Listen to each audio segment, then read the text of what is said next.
Yo, that what's going on, man? You know who it is, man. You know what it is. It's your boy Philly Fresh, aka the General, man. Here reporting for duty, man. You already know what we doing in this building, man. I got a special guest with me today.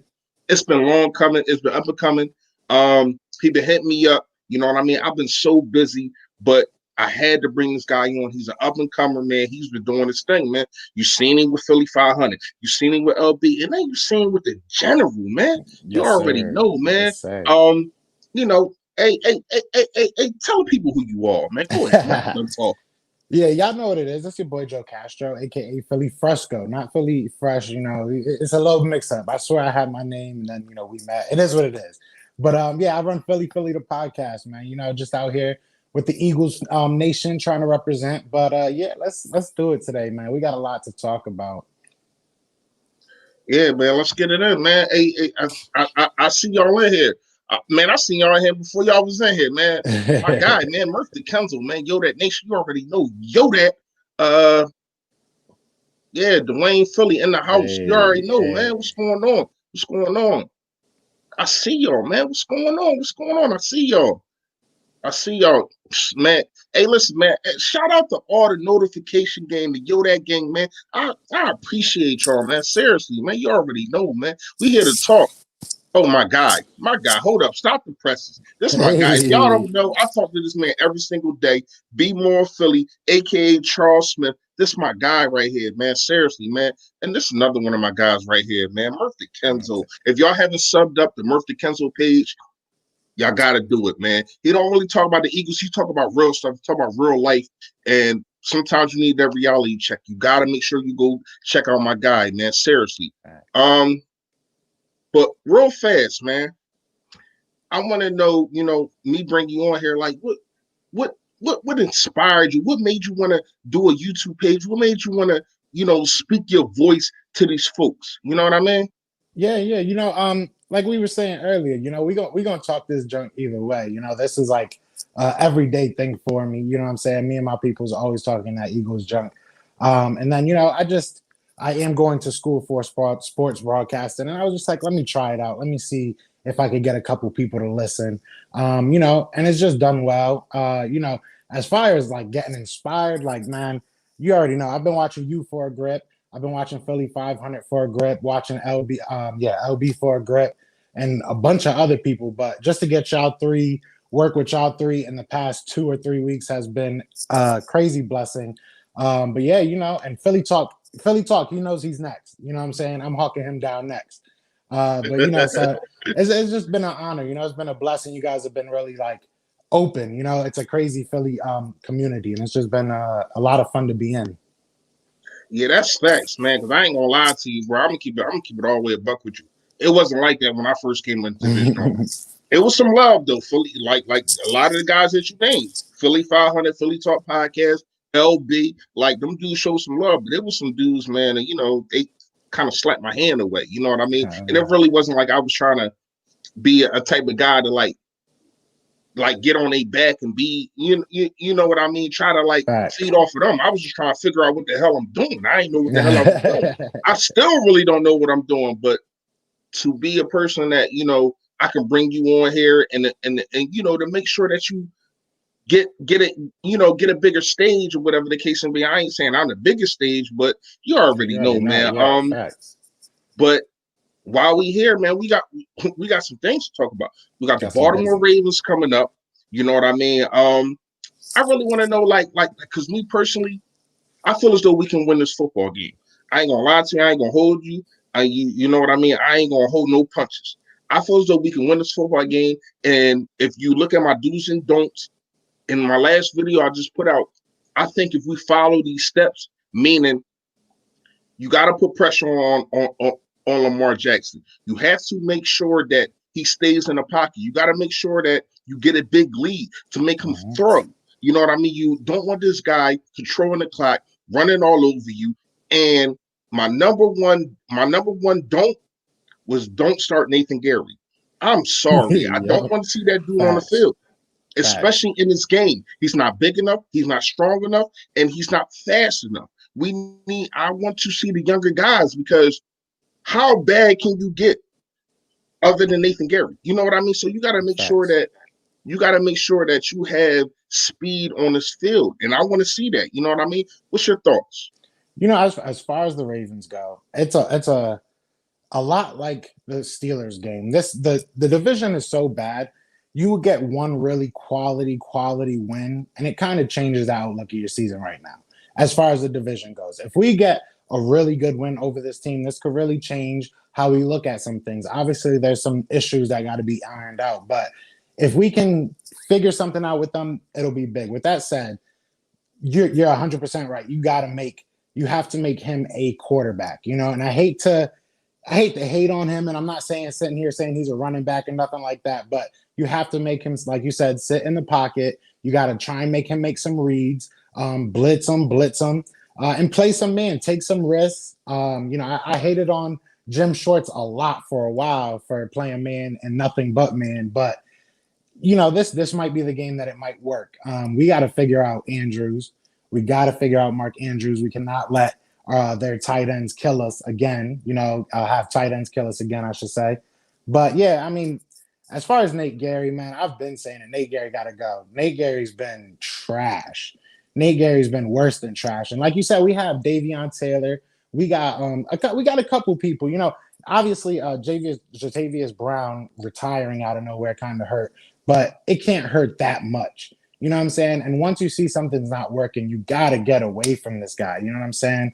But we can win it. We definitely can win it. We have to win it on offense, though. I don't think the defense is going to be the ones to save the day this time. Yeah, I agree with you. But I feel as though the defense still has to play a big factor. You know what I Definitely. mean? The defense still has to step up. The defense has to make tackles. This is the thing with this defense that is so it mind boggles me, right? I don't understand if you commit to your defensive front so much, why is it that you don't put pressure on wide receivers? You know what I Mm-hmm. mean? I understand last week in Pittsburgh, they had skilled wide receivers. And you want to respect the speed, you want to respect the skill set, but you had to respect your skill set too. And you have almost $100 million on the defensive line. Mm-hmm. Why the heck don't you give them a chance to go eat? It befuddles me. I don't understand it. It's Yeah, like we're playing 10 if yards back on man coverages. It makes no sense. especially with a veteran quarterback. So all he got to do, he playing pitch and catch. You know what I Mm-hmm. mean? He playing in the backyard. He's sitting there and he's throwing the football, and there's nobody there because Deuce is already 10 yards back. How do you expect Facts. these corners and these safeties to contest on these wide receivers and these tight ends when you have this kind of defense? My thing is, right, play bump and run and see, because we seen even in the Pittsburgh game, they didn't really show it. But when Carson Wentz got sacked, I want to say it was the top of the fourth quarter when we Mm. could have took the lead. Travis Fulgham, right? Travis Fulgham got a beat on a cornerback, and he was striding down the field for a touchdown. You want to know why that didn't happen? Because the defense got a sack. And that's what I'm saying. If you want to put all this money in your defensive line, you have to trust them to get to the quarterback. So Yeah. let them get to the quarterback. And they can't do that when you're sitting there having your corners play 10 yards back. They playing the sticks on 1st and 10. I'm sitting there looking like, what the heck is this? And not only that, when you look at it, right, after they do that, you got to understand that even though we have guys coming in and out, by the third quarter, they're gassed. They're tired because Facts. they don't have that energy because they're not getting at the quarterback. They're not getting off the field because I want to say Ben Roethlisberger was like 13 or 13, 125 yards on third down. Yeah, That he was is a killing us. problem. You know what I mean? What you think about that, bro? My third down was a killer. You know, with Jim Schwartz, it's so weird. It almost feels like he's like trying to make a stand, especially with this last report that came out of him wanting Kenneth Murray, him wanting Jeremy Chin, and Howie obviously just not listening to him. But he's done the same thing since week one. So it's it doesn't seem like he's gonna change it. Um, it makes no sense. I think the whole Eagles nation. I think every defense or offensive scout is looking at our defense and is like, we could literally look at one game and we know what they're gonna do. That we're good. You know what I'm saying? We have done the same exact thing against every single team. So we have to change something. Jim Schwartz needs to go. That's always been my mantra. But if he's not going to go during the season, he has to change. He has to change it up. And I'm not the biggest fan of zones, especially when you have a defense like that. I kind of agree with you. Just kind of man press them, get up there and really like contest some of these, quick routes, because that's what's really killing us. Them getting on the outside, and it's kind of killing our run game if you really look at it. Last year, or I want to say through 2017, 2018, even towards the end, we were a top run defense. You know what I'm saying? And that's when I think that's when we're really at our best, when we're stopping the run and making you become a pass first team. You know what I'm saying? And we can just let the dogs go. So we have to get back to that. We have to get back to just taking chances, stopping the run, and being consistent. I agree with you. Here's the thing, though. We are still a top run defense when it comes to running backs. What's killing us is these wide receivers in the round. Mm-hmm. That's what's really killing us, and that's still running.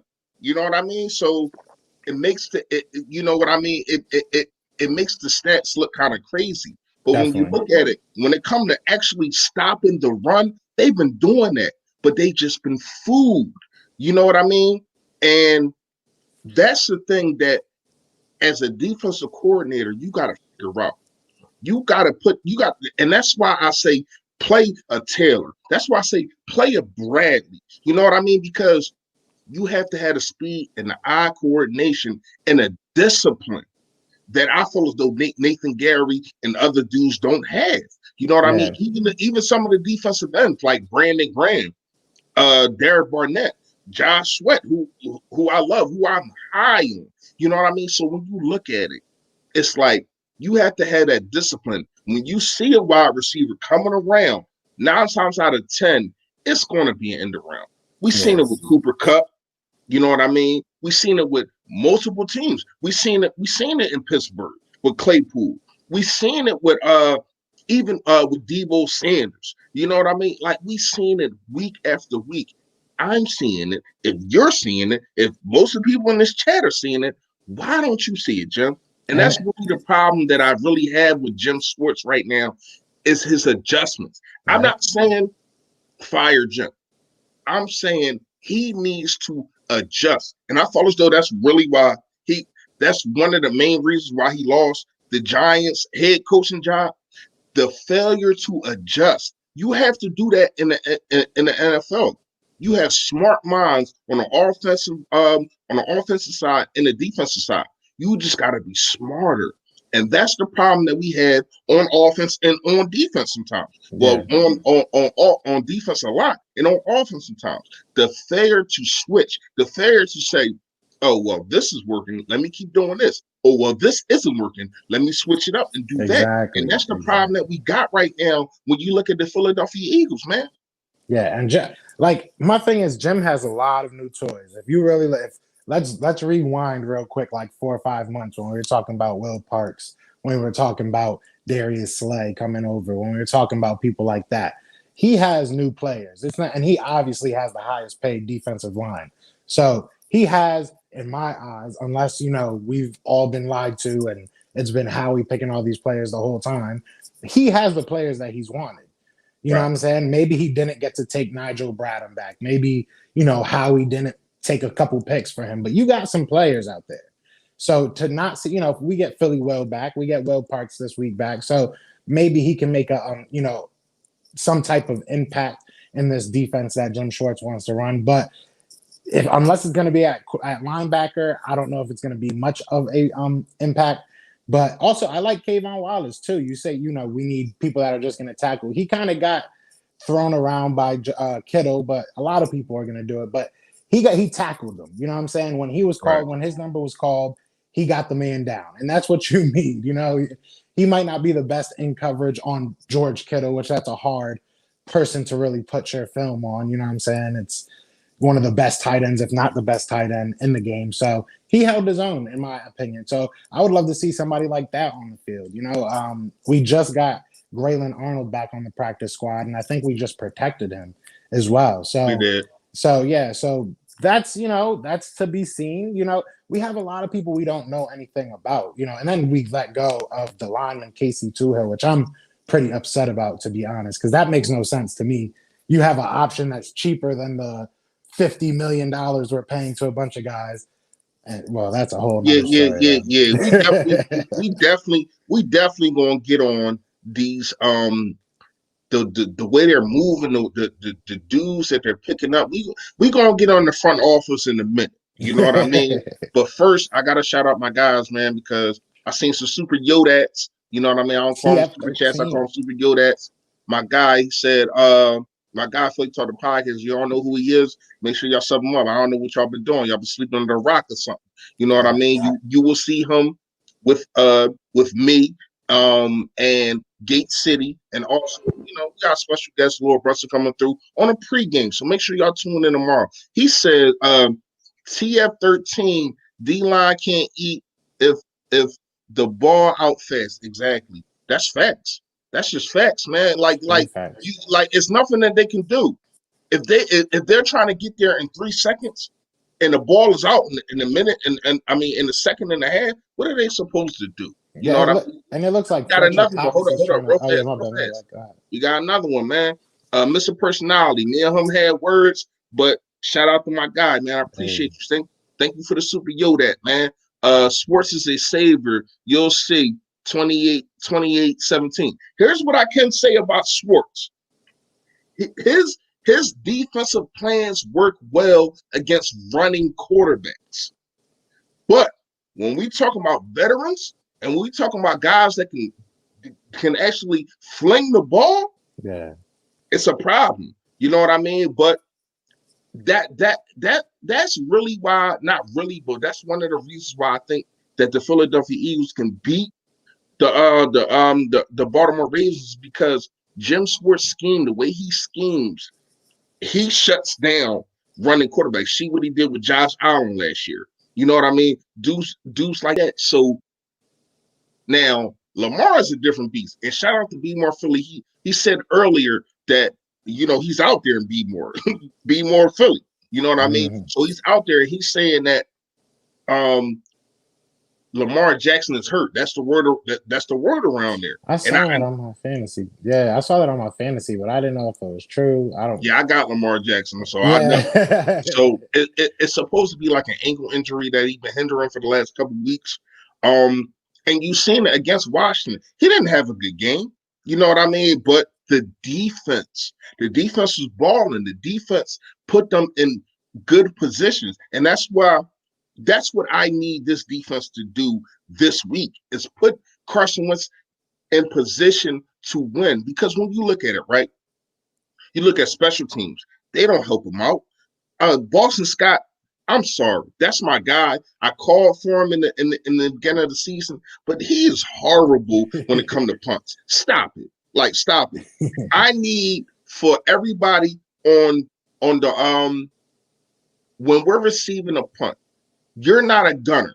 You just can't run down the field. You have to block somebody. I literally see dudes just running down the field, not touching anybody. Just looking around. Exactly. That goes on the special teams coach. Coaching to me is a problem from top to bottom. You know what I mean? And not to drift too off on that, but what I'm saying is this defense has to get turnovers. This defense has to find a way to stop on third down. You can't let Lamar Jackson just get loose, because we understand, all right, he might be hurt. You know what I mean? But he's even hurt.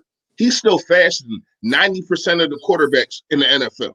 Facts. So you got to make sure that you still put a bottom on this dude. You know what I mean? What you think about that? If you look at his games this year so far, maybe it is the ankle. Maybe that's what's been. They haven't really unleashed him, and you can probably attest to it having him on fantasy, because I know he hasn't really gone off for me as he did last year.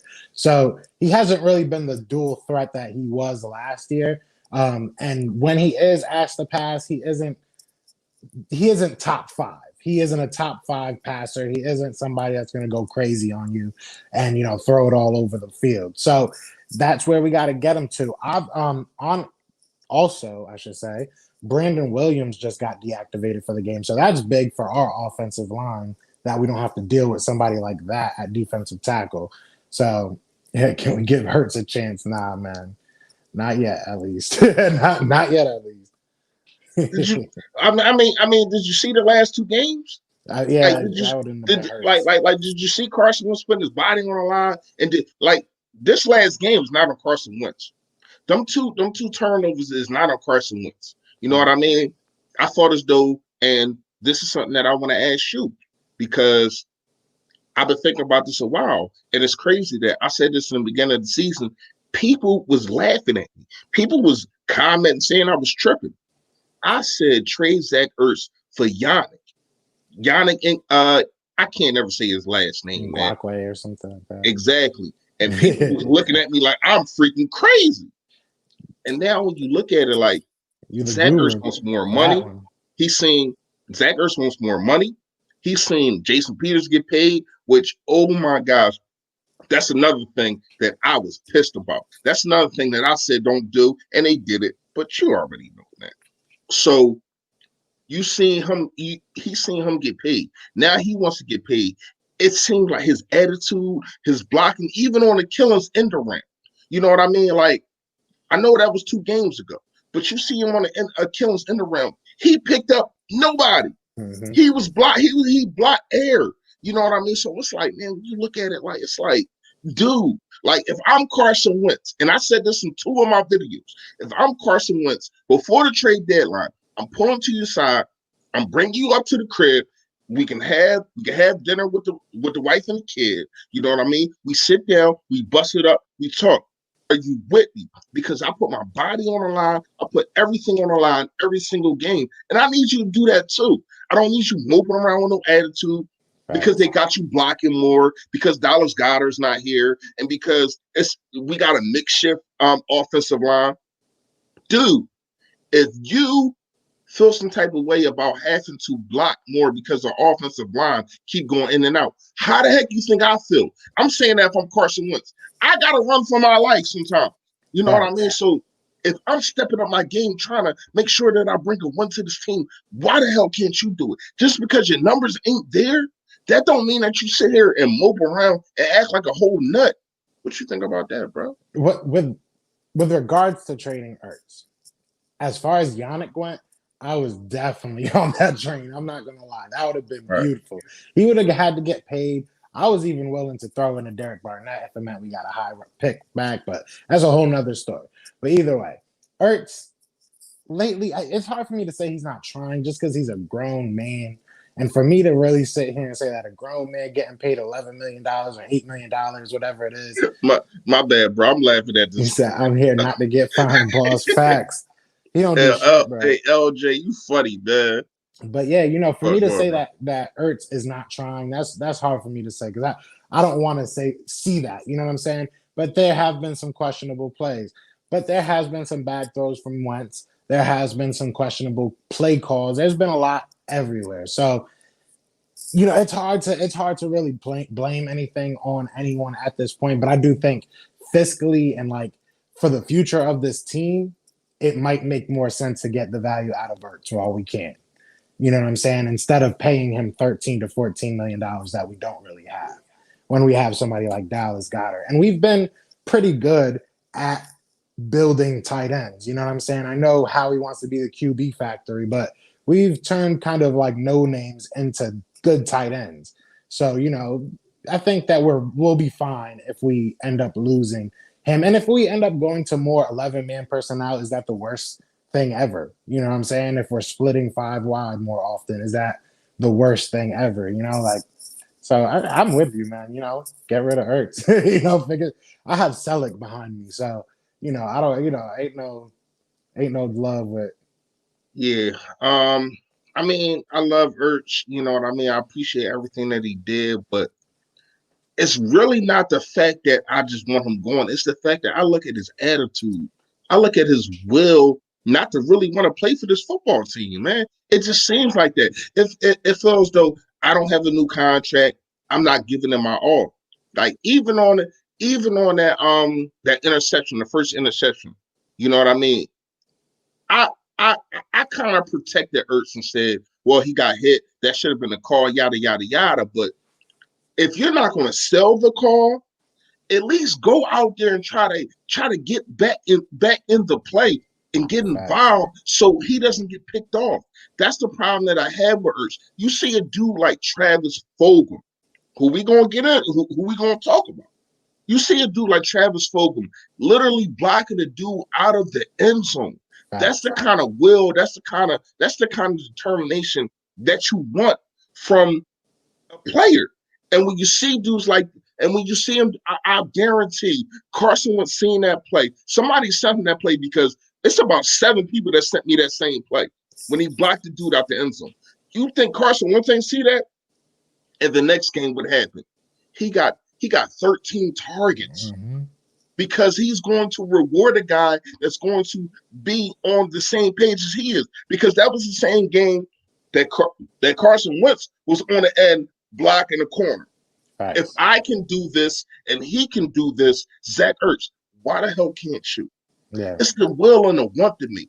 And sometimes it's just like, I can't do it. I'm just not good enough. And I understand that. You know what I mean? But my next question to you, right?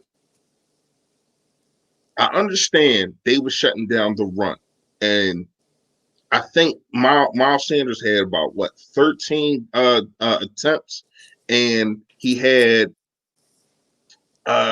what he had like 82 yards or something like that, but he had like a 78-yard run. So Mm-hmm. other than that, he had like 10 yards and 6 yards and 10 attempts or something crazy like that.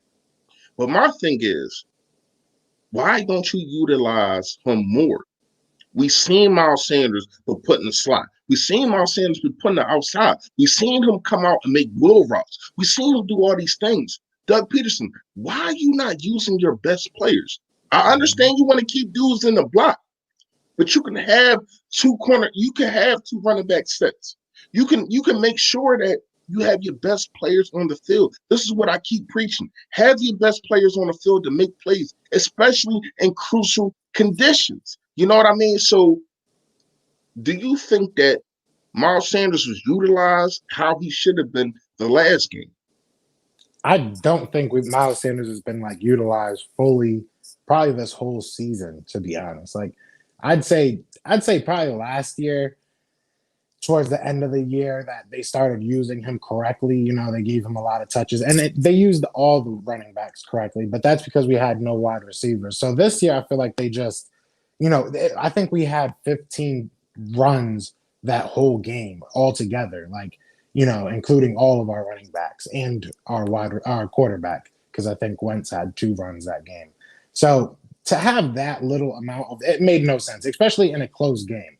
You know what I'm saying? You have to keep the defense honest. You have to change it up a little bit. I'm hoping coach doesn't become a Chip Kelly. It might. I don't want to get too far, but he's on that path, to be honest. He might just come in here, have a little bit of success, and go on. But yeah, he has to keep his defense honest, and you have to use, like you said, your best players. Miles Sanders can be a running back. He can be one of your wide receivers. You know what I'm saying? So if you are gonna totally abandon the run, still put him out there in the slot. You know what I'm saying? Do something. Try and make something happen. Give him some type of flow, because no running back will ever get hot off of 1 or 2 touches. That's just not how the NFL happens. Yes, he got his touchdown on that 3rd one, but keep feeding the kid. You know what I'm saying? Keep Right. letting him get his legs going and figuring out the defense. Just like a quarterback has to figure out the defense and what they're giving him, so does a running back. You know what I'm saying? So they have to get, even if it's not just him, even if he's getting 15 touches on a regular basis, you know what I'm saying? Blend in some Scott, blend in some Corey Clement, blend in some Killings if we bring him back No, or whatever it no. may be. I'm sorry. Hold. I'm sorry. I'm done with Corey. I'm Yeah, done with Corey. yeah, I'm he's sorry, but looked back, but he hasn't gotten many touches either. It's like, but bro, but just look at him. Just I look mean, at him. he has not done well. Don't get me wrong. I'm not gonna sit It's here not and even about defend doing him at well. all. He looked like he should be on the practice squad. Like he looked like, man. I'm sorry. I'm done with Corey Clement, man. Like We seriously, need man. another running But back. We do real fast, definitely need another running back. shout out to Philly girl, man. If y'all What's ain't sub good? her, What's up? make sure y'all sub her up, man. Appreciate you stopping by. And real fast, another super yo that appreciate you.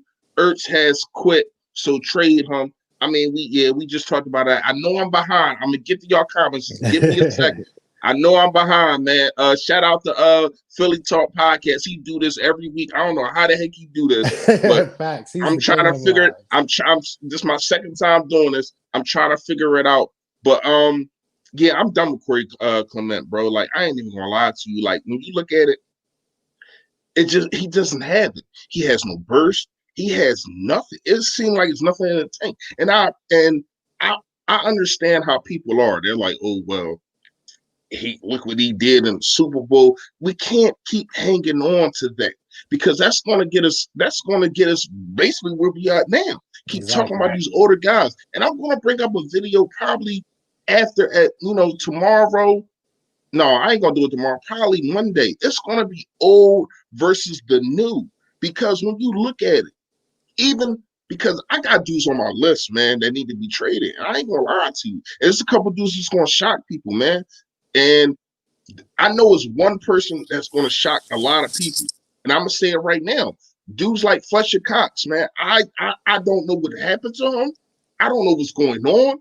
2 years ago, he was compared to Aaron Donald. He is not that guy anymore. He is getting paid. A lot of people want to talk about Carson Wentz getting paid where he getting paid. Nobody talks about Fletcher Cox getting paid $100 million and ain't doing nothing really. And I understand a lot of it is the scheme and you look at it like that. But even in the run game, you know what I mean? Like it's like, oh well, he getting double teamed. That's what he getting $100 million for.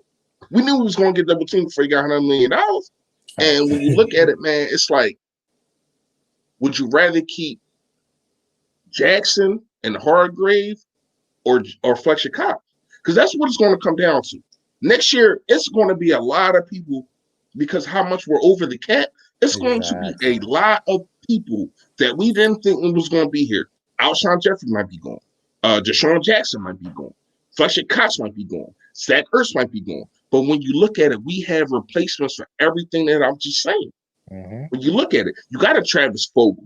When you look at it, you got a Greg Ward. When you look at it, you got a Hightower. You got a Rhaegar. You got dudes like that. You got a Malik Jackson. You have a Hargrave. You have a Dallas Goedert.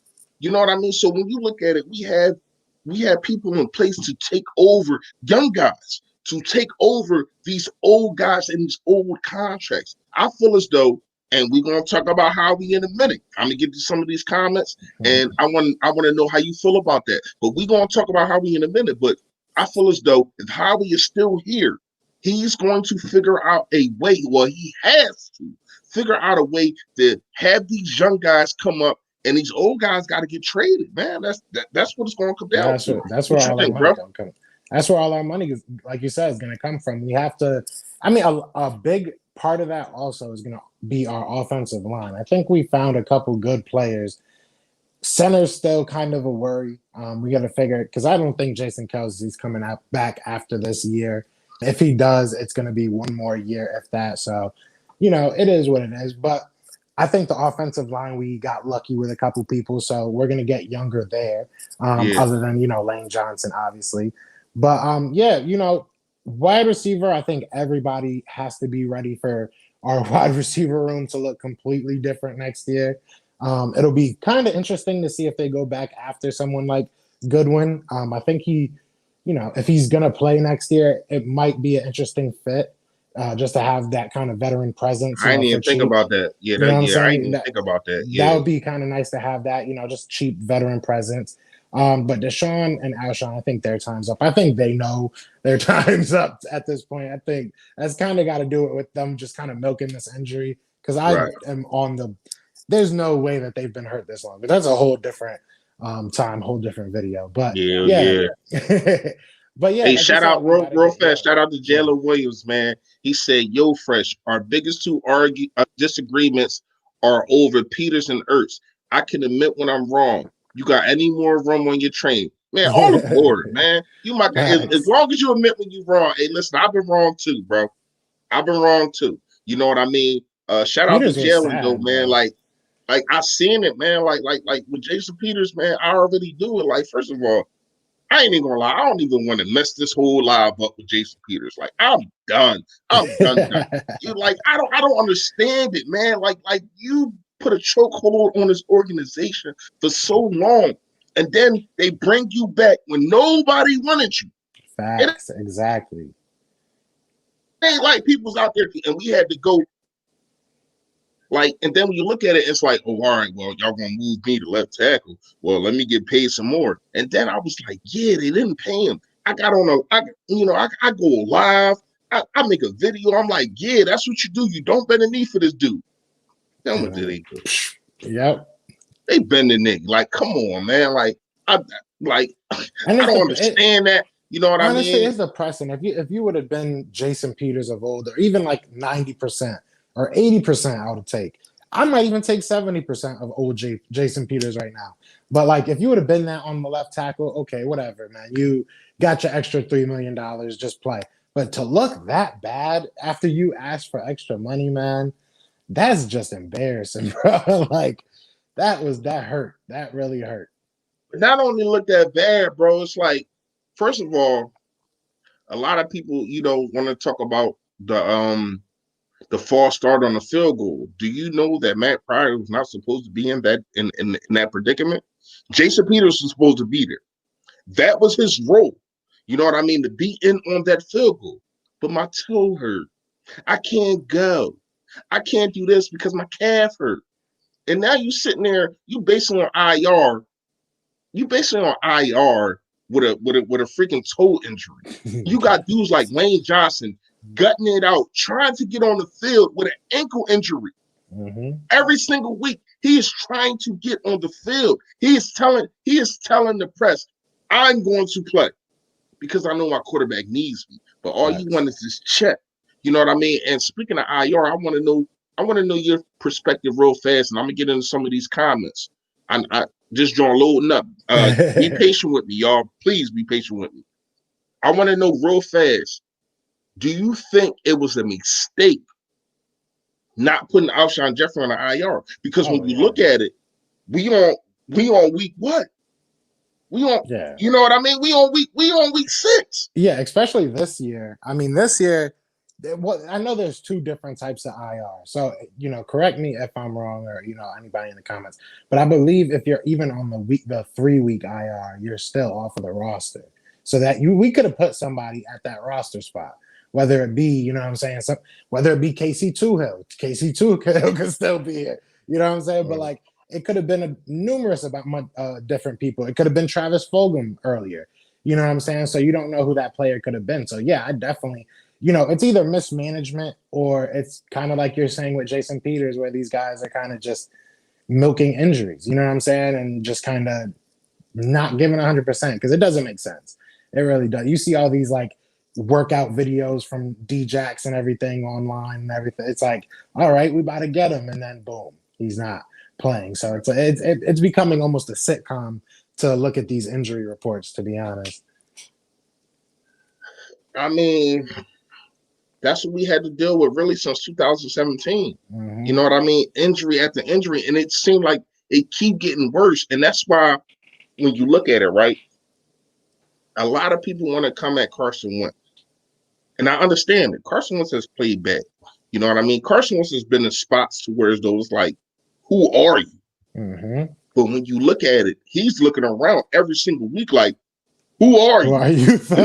You know what I mean? Like when you look at it, man, he got dudes that he's throwing a football to every single week, and he has no camaraderie. And a lot of people, and I'm gonna keep saying this, a lot of people, they DM me, they they comment on my videos. They say, well, what about McNabb? McNabb never had this guy and that guy until T.O. But here's what I can say about McNabb. He had camaraderie with dudes like Chad Lewis. He had Facts. camaraderie with dudes like Pinkins. He had camaraderie with dudes like Freddie Mitchell because they was in the game every single week. So you know how this guy wants the ball high pointed. You know what he can do. You know his strengths. You know his weakness. But Carson Wentz doesn't have that until now. This is like the first couple weeks that he has camaraderie with these dudes, and you seeing what he's doing. He has camaraderie with Travis Fulgham, of course. Facts. He has camaraderie with Greg Ward, of course. He has camaraderie, a little camaraderie. I want to see a little bit more, and I think we might see that in Hightower. He missed him on. I ain't gonna say he missed him, but they missed on a couple throws, and he dropped a touchdown. You know what I mean? So when you look at it, and you look at how Carson Wentz has to throw to a different guy every single week, and not only that, every single week he got somebody new protecting him. Exactly. It's like, man, when you look at it, man, it's so much that you got to appreciate what Carson Wentz is doing, because people just look at the quarterback and say, oh, man, he's playing bad. But look at everything around him. This is not bad. This is not basketball. I can't go one-on-one, cross you over, dunk the basketball, and win the game. I have to make sure that my line is protecting me. I gotta make sure that my wide receivers are running the right routes. It's so many things that is just not on the quarterback. He has not been playing good other than these last 2 weeks. Well, 3. I thought as though he played kind of good against Cincinnati. You know what I mean? But when you look at it, he has not really been playing good. But I think it's just overhyped that he's playing bad when you look at everything that's surrounding him. What you think about that, bro? I'm gonna get in your comments. Hold up. Go ahead. Yeah, just like you said, and also with McNabb, he also had a Hall of Fame offensive line and a top 5 defense most of those years. And not only that, Westbrook. Let's not forget about Westbrook. So like McCaffrey before McCaffrey. So McNabb didn't have world beaters at wide receiver, but he had a team around him. Wentz has never had that luxury. 2017 is probably his best year as far as weapons go. And realistically, is Torrey Smith's out the league. Alshon hasn't played the same since. And you can go down the list. And also, like you said, the offensive line this year, we're on our 5th different offensive line setup this game. This will be our 5th different offensive line setup in 6 weeks. We're starting Jamon Brown now, so we'll see how that goes. But it's just ridiculous, and even just the little small talks that they have at the line, you know what I'm saying, as quarterback to the offensive line, it all changes. So, yeah, I definitely feel you. Hey, shout out to my guy, BMORE PHILLY, always dropping dimes, always dropping dollars. You know what I mean? Shout out to him, man. He said, anybody who wants Howie gone don't know football. These guys that are playing good on other teams are the same guys Howie drafted or signed at one point. Hey, man. When you look at it, he got a point. Though. It works both ways, though, because you could say that about Joe Douglas. And Joe Douglas has not drafted well in the Jets. He hasn't really drafted well for the New York Jets. So, I mean, but then you can also say that he got J.J. Arcega-Whiteside. You can also say he didn't take – there's a lot of different ways But here's my thing, and I was saying this at the beginning of the season. People was giving me gun smoke, and I really can't retort because of he hasn't produced. But when you look at it, are they using him right? Now you seen at the end of the half when he made that catch, even though he got up and started flexing and all that kind of bullcrap, you seen what he can do, man. I feel as though J.J. Arcega-Whiteside is not being used properly. Now, to go on with BMORE PHILLY, and I'm sorry I skipped a lot of y'all comments. I had to come down, man. So if I miss your comments, man, make sure y'all comment again, and I'm gonna try to bring it up, man. This joint flowing right now. You know what I mean? Shout out to all of y'all. Yo, that gang. But listen, if you look at it, right, you got Rasul Douglas. Didn't want to use him. He wasn't being used properly. Look at him now over there. You know what I mean? With the Panthers. You got Sidney Jones. Now, Sidney Jones is kind of different because my thing with Sidney Jones, I never thought that he didn't have talent. I never thought that he couldn't play. But if you can't stay on the field, if you can't play, you can't stay. And I wasn't really I wasn't really mad or shocked about that. The Rasul Douglas kind of like we can use Rasul right now. Let's keep it a bean. You know what Definitely. I mean? But when you look at it, I wasn't really mad about the Sidney Jones, but look at LJ Fort. You know what I mean? Who we about to play tomorrow? You know what I mean? We about to play him about 15 hours. And he's over there looking like the best middle linebacker in the darn league because of number one, the scheme, number one, the coach's development. You know what I mean? So it's like a lot of dudes that how we get, you know what I mean? We want to throw shot, we want to throw shade on him. He has been drafting bad. The Jalen Hurts pick, oh my gosh. And I seen, I'm gonna talk to Lord Brunson tomorrow. I seen Lord Brunson last video talking about Schwartz wanted Patrick Quinn and he wanted Chung and all that. They I'm wanted Kenneth cool. Murray. I'm Kenneth cool Murray. with Rhaegar at the first pick. I ain't gonna lie Yeah. to you. It's just that he hasn't played, so people forget. People forget that in 2 weeks he was really the only rookie wide receiver doing anything. But since a lot of these dudes are doing things and he's hurt, it's like, oh, we just forget about Rhaegar. I will put my bottom dollar on it. When Rhaegar comes back, he's going to be a dog, and it's going to be a problem for for other defenses. You know what I mean? So See look, this. My but bad. My bad. no, So no, this is no, my no. Go this ahead. is my question because, like I said, it could play both ways with him because the whole 2017 draft class is gone, right? Yes, some of them are doing well, but who's cutting these people?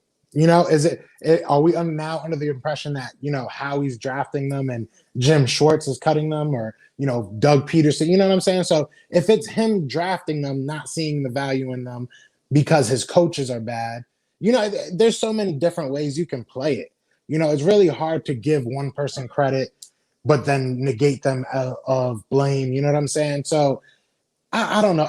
Me personally, I do think Howie's kind of going overboard as far as like telling the coaches who's gonna play and stuff like that.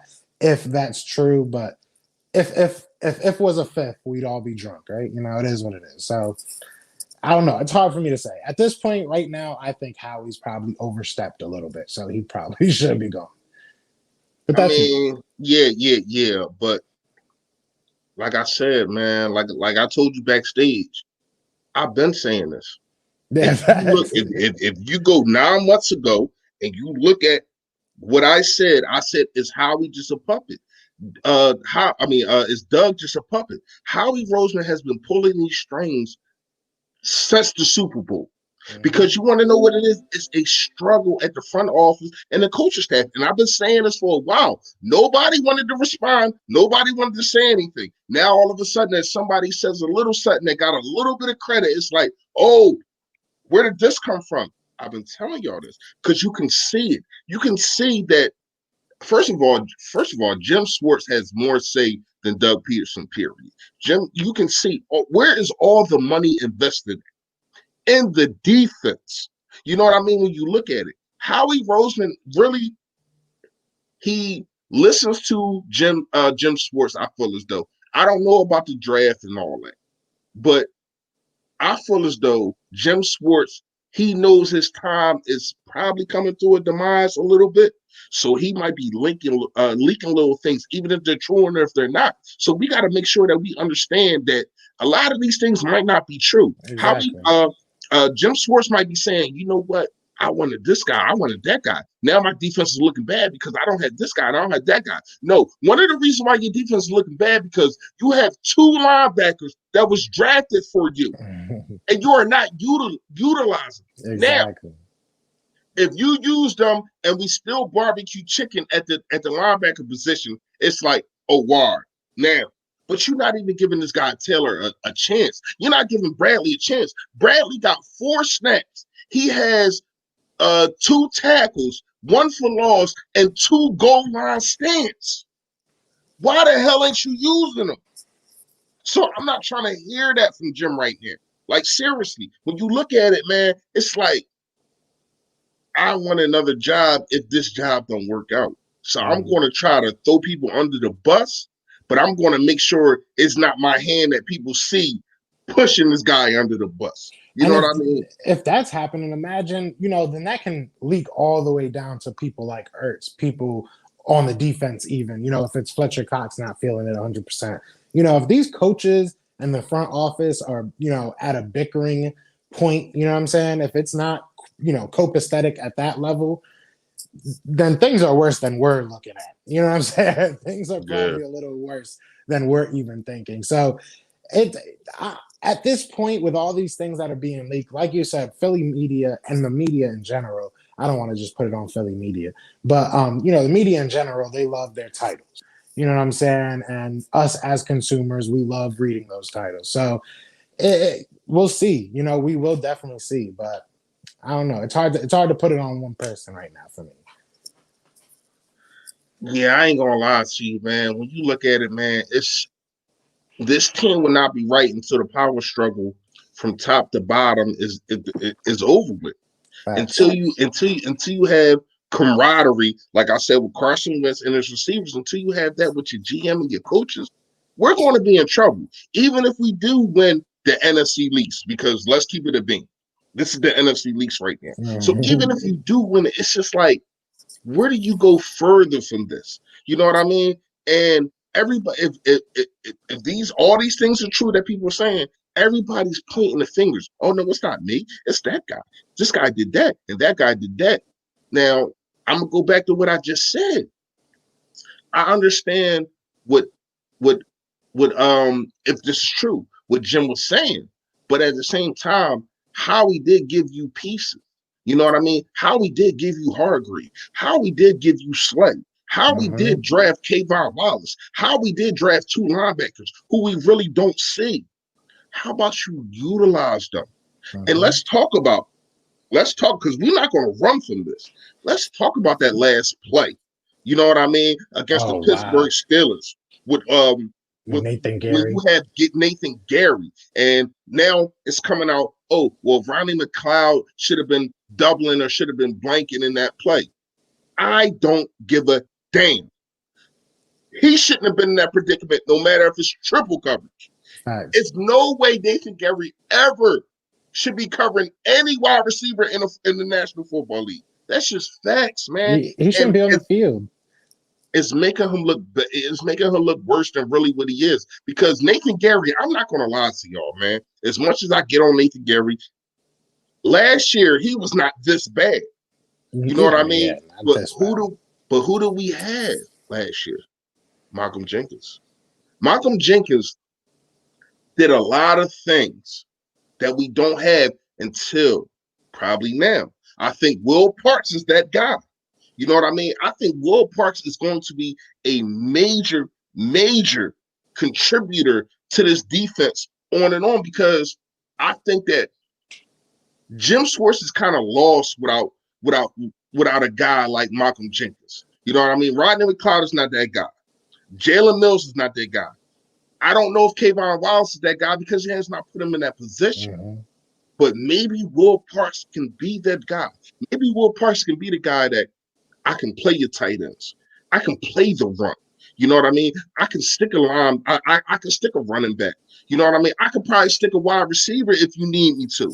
I think that Will Parks is really that guy that we really missing, man. What you think about that, bro? I mean, yeah, I think Will Parks, they've been very, very excited for Will Parks, even in the offseason. His injury, I think, was a big derailment for the defense. But, I think he can be, this is his defense, honestly.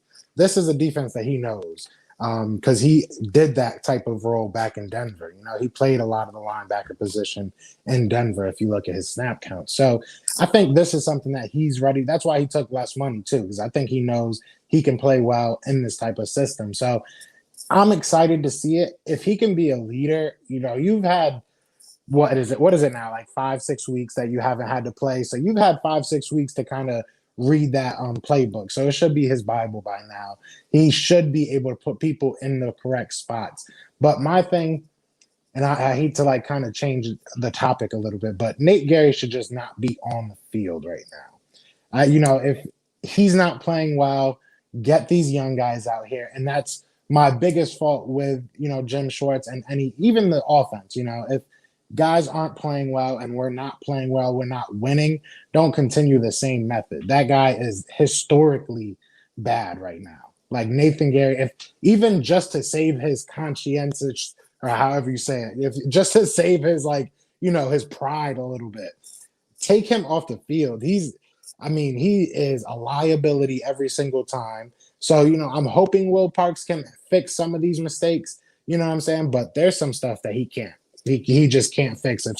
If Slay can't fix it, I don't think Will Parks will be the glue that puts Nathan Gerry together right now. I think we need to just try a whole different, maybe a set of linebackers. Like you said, give Sean Bradley a chance. Do something different. We need to see Davion out there. We have to do something different because Yeah, Will Parks by yeah, himself, I don't know. yeah, yeah, and that's really my biggest thing with Jim.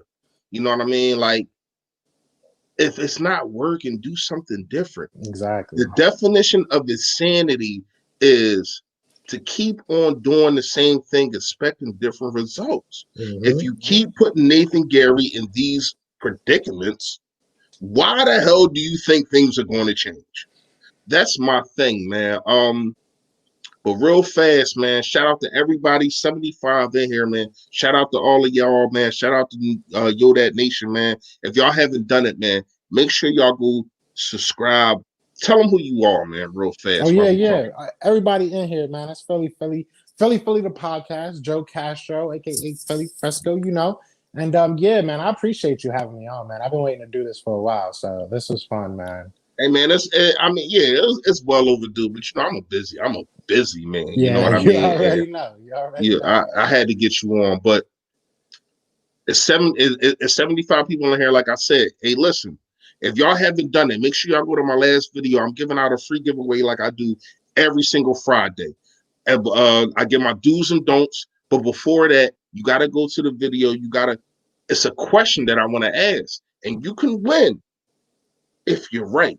You know what I mean? But other than that, man, I want to know, what are your, like, basically, like, everybody say keys to victory. I say do's and don'ts, but you know what I mean? What are your keys of victory on beating the The Baltimore Ravens. Ravens, man? Yeah. Listen, as far as like, I'm gonna do it your style. You know what I'm saying? I'm gonna give you quick. I'm gonna do it quick. So 3 do's real quick would be get Miles the ball a lot. You know what I'm saying? Number 2 would protect Carson Wentz with all that you can. They have a beat up defensive line, thankfully. So we have to, you know what I'm saying? We have to make sure that he's protected. And then 3, we have to see if Travis Fulgham's real. You know what I'm saying? We have to try and feed that kid and see if he can really duplicate those results. And then the don'ts. I'm going to probably say don't have Nathan Gerry playing. That's a big one for me. And then number 2, I'm going to probably say don't run the same man coverage every time. Let's throw some exotic blitzes. Let's move these defensive linemen around. You know what I'm saying? Let's change it up, change some different things. And I also want to say, don't get comfortable. If we get a little bit of a lead, don't think it's because everything's working now. You know what I'm saying? This has been a crazy season. So even if we get a lead, even if we win this game, I don't want to see this team get comfortable and just continuously do the same thing. We have to keep changing things up and kind of grow as the season grows. Yeah, I agree with everything that you said. Like, and it's a do and don't that I left out on my video. You know what I mean? Like me personally, I really don't write anything down. Everything I do, it's like a freestyles off the top of the head. You know what I mean? I spit hot fire. You know what I mean? But but but seriously, you got to get a big lead from the rip to me. Mm-hmm. When people beat the Baltimore Ravens, they get a big lead. They make Lamar Jackson have to throw the football instead of controlling the game with his legs and dinking and dunking and getting first downs to his tight ends and doing little end arounds and all that kind of stuff. You have to make sure that you put pressure on Lamar Jackson for him to have to be a Superman type of guy. You know what I Facts. mean? With his arm, not with his leg. And I understand that's going to be hard because we're facing, it seemed like every week these last 3 weeks, every week we're going against the number one defense. Is Facts. it just me? Is it No, just facts. me? I feel like they interchange as we start to play them. Exactly. Oh, y'all going against 49ers. That's like the number one defense. Y'all going against Pittsburgh. That's like the number one defense. Facts. Y'all Big going against facts. Baltimore. That's the number one. Come on, man. Dudes can get got. You know what I mean? Exactly. And I understand now that they have tape. They got tape on Travis Fulgham. So to me, I want to get Fulgham involved, but don't. I need Carson Wentz. Don't try to force the issue because they know they seen 13 targets, 10 catches, 152 yards. You don't think that they scouting on this dude? Definitely. That's really probably the only person that they scouting on, other than Zach Ertz. They're probably gonna try to take him away. You know what I mean? Even though he's not performing that way, they still know what he can do. Exactly. And probably Miles Sanders. But I think that a lot of people say, you know what I mean? Like I listen to sports radio. I listen to Philly sports radio, man. I'm in the city. You know what I mean? And you got dudes that saying, oh man, we don't have enough weapons. We don't have hogwash, bullcrap. Yeah. What are you telling me? Because we had enough weapons against the Pittsburgh Steelers. It's just that the defense couldn't get the job done. Exactly. And I felt as though Doug Peterson had some kind of shaky calls at the end of the game. I ain't even gonna lie to you. You know what I mean? But real fast, shout out to my guy, Jersey Boy, man. Hey man, if y'all don't know, that is a winner right there on one of the gift cards, man. He won. I can't remember what it was. I think it was like Greg Ward, man. My guy Jersey Boy said, let the young guys play. They are hungry and the defense will be caught off guard. Go Birds. Facts. You already know, man. You already know. Now, what I can say is what I just said. I don't know if they're going to be caught off guard, especially with Travis Fulgham, but who they can be caught off guard in, you keep sleeping on Hightower. You keep thinking Carson Wentz going to keep missing him. That ain't going to keep happening. They don't know about Quez Watkins like I know. You know what I mean? I can't wait to see this dude. The second best speed by a wide receiver other than Henry Ruggs. I'm trying to tell you this dude is going to be a problem. I can't wait to see him on the field more. And I think him and Carson, Hightower and Carson are going to get that connection. We seen him miss on 2 50-yard bombs. Yeah, they right there. Carson, right there. You know what I mean? That's not going to keep happening, man. Go ahead, bro. Yeah, no, they right there. They're gonna be. And that's the whole thing with this whole Eagles team. At some point, it's gonna happen. It's gonna click. We're not a bad team. We're not devoid of talent. We have talent, like you said. We just have to figure it out. Both sides of the ball have to play one football game at the same time. Like one of these weeks, it's gonna happen. Like our offense is gonna show up at the same time as our defense, and we're gonna have a good game. I promise. We'll see at least one of those. Right. We just have to see if it's going to be consistent. If we can click and get it going and figure something out, then I have faith in this team. I said on Philly Talk podcast, his live earlier, that I'm putting 500 on the Eagles. You know what I'm saying? They got a +8 right now. Let's go. 24-17. Wait. You taking them upright or you taking the points? I'm probably gonna just take the points. But even if they win, if they don't win, just go to my channel and I'll probably be crying. You know what I'm saying? That's how it's gonna go. No, man, I'm not believing you, man. Because last time you said we lost to Pittsburgh, you was gonna start a cooking channel. What happened to your cooking channel? I want to see you in a pot with it, man. What happened to that? I was about to make some Philly cheesesteaks. I just moved, you know what I'm saying? So once I set up the kitchen, we'll make the transfer. I'm sure. Actually talking about that, shameless plug, I am starting to get some chefs from the Philly area. And like every Wednesday, we're going to do a little something with them. You know, just trying to. Hey, man, no, don't stop what you're doing right here, though, man. Obviously, never.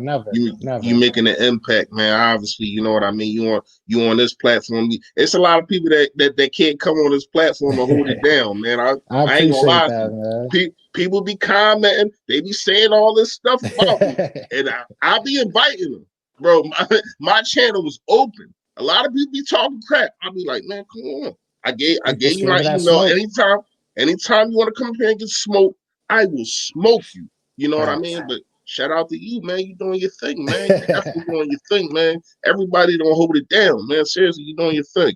I appreciate that, man. Definitely. Ashawn said, I said a while ago, if we don't draft a true middle linebacker in the first and second, teams will throw all across the middle all day, and that's how we fit. See, we don't see. Here's my thing, real fast, Alshon, and I'm gonna start getting in your comments, and we gonna talk about the comments. I don't want to leave y'all out of this. Y'all already know, man. Y'all don't Yodak gang, Yodak nation. I don't want to leave y'all out of this. So here's the thing, real fast, Alshon. I don't think that we absolutely need a star linebacker. It would be good to have him. I'm not saying it. But what I'm saying is you need competent linebackers in this system. When you have a defensive front like this, you need competent linebackers that's going to be able to challenge dudes coming through the middle, that's going to be able to challenge running backs and stuff like that, and be able to have their eyes open and not be able to be misdirected and all that kind of stuff, and be able to tackle. And I kind of think that we got that. If I'm wrong, prove me that I'm wrong, Jim Schwartz. Prove me that Bradley and Taylor are not the guys. That's all I'm saying, because they can't be much worse than Nathan Gerry. That's all I'm saying. You know what I mean? I'm not worse than Nathan Gerry at this point, to be honest. He's looked bad. I agree with Ishine. I'll say this. I agree we do have to invest in the position. But I also agree with you in the sense that it doesn't have to be, we don't have to put $20 million in the linebacking position to fix it. We just got to get somebody that knows what they're doing. like look at Jordan Hicks. Jordan Hicks was good enough. Who's the guy that LJ Fort? He could have been something. We just got to keep somebody that's competent and cheap, because they obviously don't want to put millions into that situation. Hey, bro, can I ask you a question? Yes, sir. Is this man trolling your page yet? Well, he said, yeah, NFL is going to sleep on their opponents. I don't know him yet. I ain't make it that far yet. Oh, man, I'm trying to tell you, like, this dude right here Andy is the best don't know football at all. Yeah. He don't, Andy, like, when I say he don't know football, he just, Dalton. he one of them internet finger gangsters. He do this all. You know what I mean? I ain't seen him in a while. I really understand when I go live, and I ain't go live in a little while. But you really, you know what I mean? I ain't really gonna give him too much smoke today, because I'm kind of in a good mood, because I feel as though we're about to pull his dub out tomorrow. You know what I mean? He's a Cowboys fan. If Andy Dalton was on our team, he would say Andy Dalton is trash. And, it's Cowboy fans that come on my page, man. Shout out to them, that really, we can talk. You know what I mean? We could talk about things. It's like, all right, well, your quarterback's playing bad, but I'm still scared of him. Or Zeke Elliott is a problem. Like, I have no problem saying that. That's Zeke problem.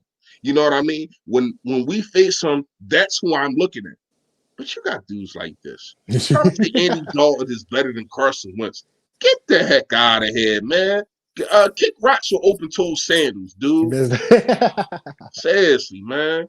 He tried it, though. What's good, Waylon? I see you actually know that guy.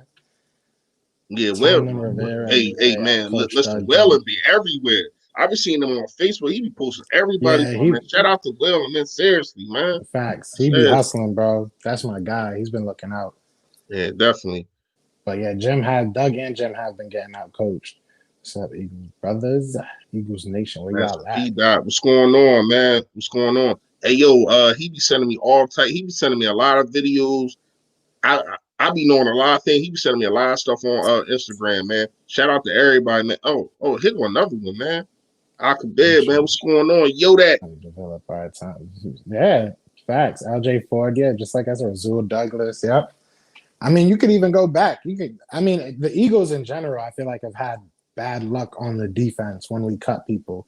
Because you can even look at people like Jordan Poyer going on and, having a good career. And, I'm sure there's a lot more I'm just not even thinking of off the top of my head. But but a lot of it is health. Like, when you look at it, it's like Jordan Hicks. He couldn't stay healthy. Now you look at him with the Cardinals, it's healthy. A lot of that, the medical stat. It's like, damn, like, why can't we get the best out of dudes? And real fast, everybody in here, real fast. Stop sending me stuff for Nelson Aguilar, please. Like, he has one catch a game, and then everybody's like, "Oh, look at Nelson Aguilar." First of all, his name is AAA, Alligator Arms Aguilar. Can y'all send me some of the plays that he dropped? Can I see that? Because I understand he might have 4 catches and a touchdown, and everybody's up in an uproar. We should have kept up. Man, get out of here with that. No, his time was done. Because to me, I don't think that Nelson Aguilar was a bad talent. It's just that once Philly get a hold of you, oh man, you in trouble. If you can't uprise, you in trouble, man. Seriously. And it's hard because like you said, we're tough on him, but at the same time, man, like you're a professional, bro. You're getting paid for this. You need to toughen your out. Nelson Aguilar, he's a whole nother story too, man. I can go hours about him. No reason that Taylor should not get a small package pause. I mean, my thing, hey Mike, man, my thing is I need to see more from Taylor. If he's not that guy, show me he's not that guy. You know what I mean? Because here's the thing. A lot of people want to talk about practice, right? And I ain't quoting AI, none of that kind of stuff. But a lot of people want to talk about practice. What was Jeremiah Lotta looking like in practice? They was telling us he looked as bad, right? And then you get this guy in a real game. What has he done? He been balling. You know what I mean? He looks like our future. He looks better than Dillard. He looks like our future left tackle. I need to see these guys. Let us as the fan base, let us as everybody else on the team see this guy fail. Because I don't understand why you can't put a guy like Taylor, a guy like Bradley in a position to fail when time after time after time you keep putting Nathan Gerry in a position to fail. And if you look at what Nathan Gerry does, it's hard to really see if that's what he's supposed to do or if he's just that and that. But all he really does is sit in the middle of the field and look at the quarterback. If you're telling me Davion Taylor can't do that and do it better, like, you're putting more speed at that position because that's literally all Nathan Gerry does. He sits in the middle of the field and reacts to stuff. So, yeah, I agree with y'all 100%. We need to get these guys and get these young guys in. Aguilar don't have one trap this season. I believe it. And to me, bro, I think that's the biggest problem with this defense is to sit back and react instead of being the actor, instead of going and get it. Like when you look at defensive like Pittsburgh, when you look at defensive like Baltimore, when you look at a lot of defenses around the league, they are not reactive defenses. They are guys that I'm going to make you act how I want you to act. And when you look at Jim Schwartz, right? Jim Schwartz is the guy, sticks defense, who's going to say, I'm going to let you throw the ball 15 yards, even though it's 3rd and 20, and then I'm going to react. And that is a problem with me. I don't want you to be a reactor. I want you to say, you know what? It's 3rd and 20. I'm going to go get you, and I'm going to make you react how I want you to react. Because if you do that and you sit back, it's too many talented players in this league that's going to say, "Oh, you giving me this cushion? Facts. You got Darius Slay 10 yards back? Oh, I'm running a comeback route. Watch this." And there's too many talented quarterbacks that can say, "You know what? He 10 yards. You know what? Run a 7-yard drop back play." Like and then it's like, "Oh, Darius Slay looks bad." No, he's been put in a bad position. And that's what I need. And I've been saying this since the beginning of the season. That's why I need everybody to look at. It's not just the players all the time. It's the scheme. You want your scheme to be go up the field and go get the quarterback. But yet and still they're getting rid of the ball fast. So what do? You don't say, you know what? I'm going to play bumper run coverage. I'm going to keep everybody in front of us. You say, you know what? I'm going to keep doing the same thing. Y'all stay 8 yards back. You know what I mean? React. If it's on 3rd and 8, you know what I mean? I need you 7 yards back. So if they get a slant route, now you should be in position to make the tackle. That's what he's thinking. But it's not like that when you have talented wide receivers, man. These dudes are trained to either break tackles or to cut in or cut out to get that extra yard. And we see time after time, it's 3rd and 9. You got these guys 7-yard back, and then it turns into 1st and 10 every single time. Like, he got to stop that, man. Yeah, we have to get on that. And it's been a consistent thing for the past like 3 years. I mean, even if you look back at the Super Bowl, yes, he was on our team when we won a Super Bowl. That man gave up like 700 yards in the Super Bowl.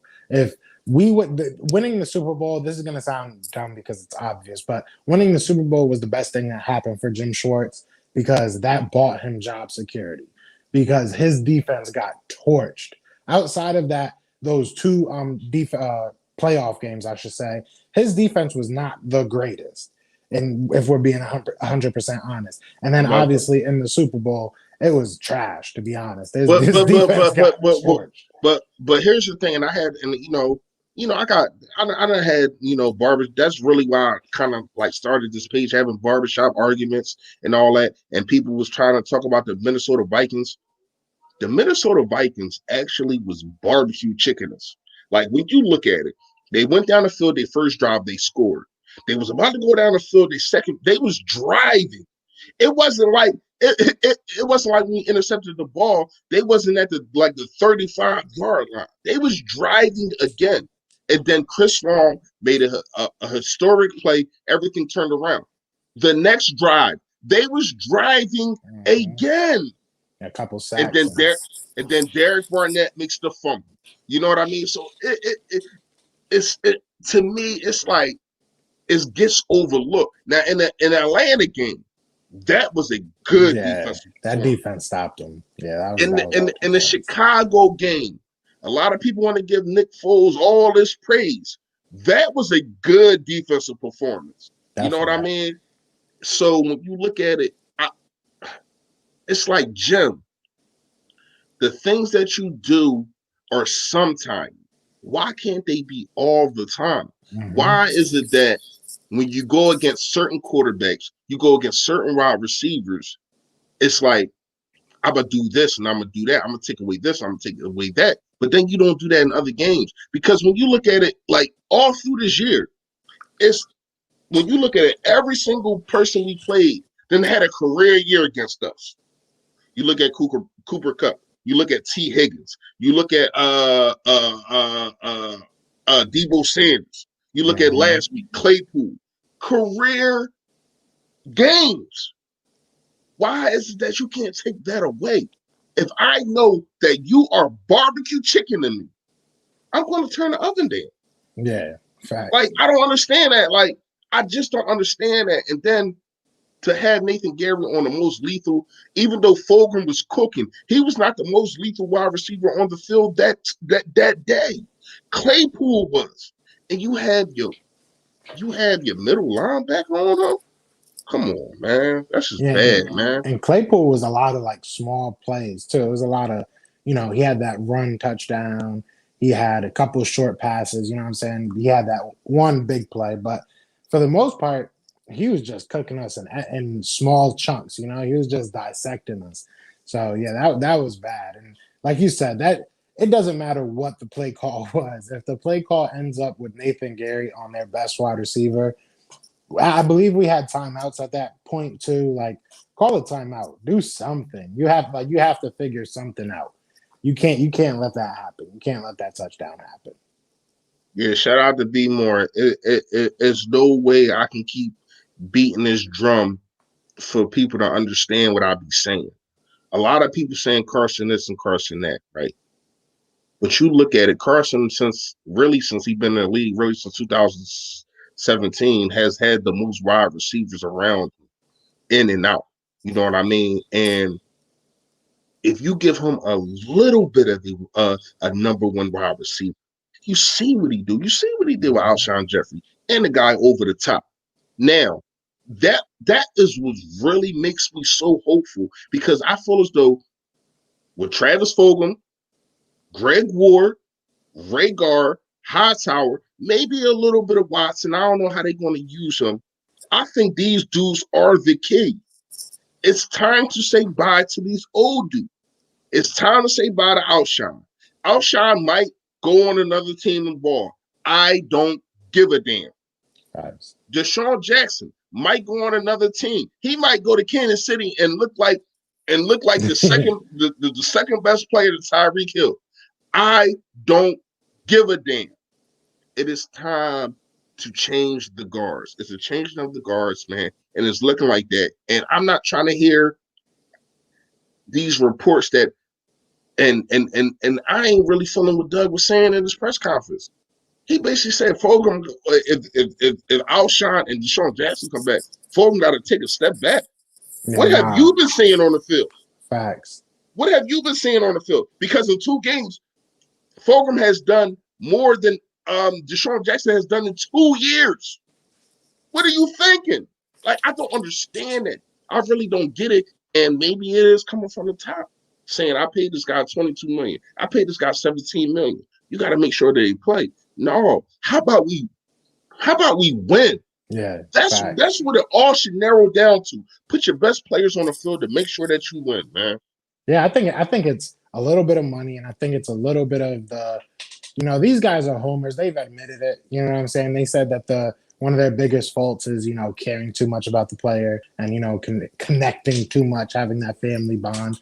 So I think it's kind of that too. I think that they kind of just think that I don't want to say owe it to the players, but maybe even owe it to the fans to keep these guys in. I'm not sure what's going on because it really comes down to who actually has say. Because, we can go off the assumption that this person has say, that person has say. But until we actually know, it's really, really hard to put any blame on anyone. We can really just go off what we see on the field. You know what I'm saying? Right. And what we assume, who would have that say. But we could be wrong. And you know anything about that question right there? From what I've seen, I didn't see him. You know from what I mean? What I've seen, I haven't seen anything saying that Hakeem Butler is going to be activated. He should be. I don't see any reason why not, but I haven't seen that he's going to be active, like playing wise. But he's probably got like another week. Hey, Ashan, man. Shout out to you, man. Always coming through, man. Appreciate you. I disagree. I disagree. I see a dude like Dallas Goedert got that mindset. I see a dude like Rhaegar, getting up after getting hurt. I see a dude like Fulgham blocking a dude out of the end zone. I see dogs, man. I see dogs. It's just that they're not being put in a position and they're not being put under the spotlight like how we want. But I see some dogs. I even think Miles Sanders is a dog. You know what I mean? Oh, yeah, that's my guy. I think once we start winning, people will start seeing the But I get what he's saying. Probably talking about on the defensive side. Yeah, and a leader. And I gotta kind of agree with you. Our defense looks soft. Like even with Strat, that's my guy. But that 3rd and 8, when at the end of the game, when he could have tackled Ebron on 3rd and 8, and they could have punted, and we were still only down 2, and you didn't even whiff. You tackled him, but didn't tackle him, and it wasn't like he was going full speed. Right. He had his behind to you. Why don't you make that tackle?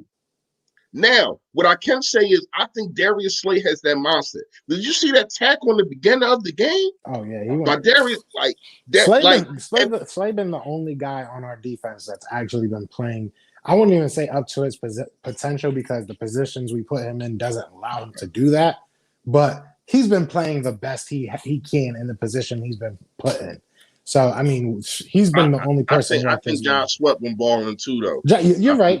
I think John Sweat been balling. More so for like the secondary. I think our defensive line as a whole, they've done what they're supposed or what they can at least. You know what I mean? Like, they can't stop the wide receivers from doing the screens and stuff like that. That's not really their job.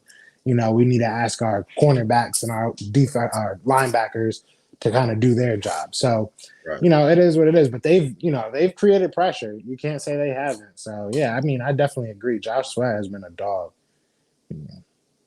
Jersey Boy said, need to see some Watkins this week. Can we get some running back or wide receiver screens this week, Doug? No more tight end screens. Ertz is too slow. Facts. Hey, man, If I could agree with you more, I could, but I can't. You know what I mean? Like seriously, like I seen one running back screen from Miles Sanders, and I think he took it for a first down, and then it just didn't happen again. And then you don't put like it's not like we don't finally have speed on the field, but they're not using it right. Why don't you see a Hightower in the things that we're getting killed on? Why don't you counter that by doing the same freaking thing?